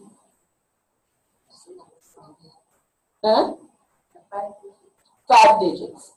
So probably, since you know that already, right, you can give them a heads up, right? Have some papers that you already mark out for the paper, set up the problem, have it marked out, and they can go over that. So they know they make a mistake. You see what I mean? So you're giving them, but visually, right, they might see better than I talking it to you. You see? Because if it was 138, suppose it was 638, I could still get 5 digits. Do you see that? Because I could get 4 digits in that, but I could get 5 digits. I could get 4 digits in the first one, and I could get 5 digits in the other one, but it would be one step up. So I could get 6 digits. Could I? If suppose it's 938. 938 instead of 138. I could get 6 digits. Do we see that? So the thing is, you're providing some external support for them. All right? So then, what they need again? What they need with poorly developed organizational skills? Modeling and practice. Modeling and practice. So that you will end up helping them develop new awareness and new skills. Do we see that? All right. When students are not thriving academically or behaviorally, the lack of ability to focus attention may be what triggers planning, memory, and organizational problems. Because if they're not focused, they don't even know the gravity of the problem. If somebody tells me that they can build a apartment building with 250 apartments in 2 weeks, I'd be a little bit skeptical because it doesn't match my schema. You see what I'm saying? If somebody say I'm building a 4-unit apartment in 2 weeks, I could take that with a grain of salt because it could just bring a boatload of workers to put on it, and it might be prefab where the walls are already made and you know that kind, it just fit it together. So the thing is to give a child a puzzle with 8 pieces, big pieces where you can see part of the thing, or you give them 100 pieces that small, is a whole different matter. You see what I'm saying? All right, what time is it? It's 5:57. So the next time we will be talking about focusing attention, impulse control, and self-monitoring. Your homework is to do the problem that Ricardo gave you, and he's to do it himself. And the other thing, you need to look up and tell me some things you learned from Mr. Brown and Mr. Brown and who else? Barkley. Mr. Brown and Mr. Barkley. Okay? All right? And Dr. Nelson, don't forget to send us the course outline. Yes. To email us the course outline and the assignment sheet. All right, I might have to, I think somebody gave me one, so I'm going to ask Miss Lady to send it to me by email. I'll see you again on Friday. I thank you for your participation. I thank you for your attendance. And we'll see each other on Friday. I know the sessions are terribly long. Come prepared to give input so that you don't hear my voice a disproportionate amount of times. All right? Okay. Okay, thank you. Good night. Have a good evening. Okay, you too. Good night. Go to the beach tomorrow. You wish. No, we have class tomorrow. Yeah, yeah, class tomorrow as well. Free to you. Okay. All right, then. Good, good. All right.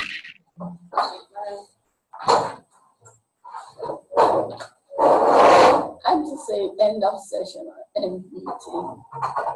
End meeting.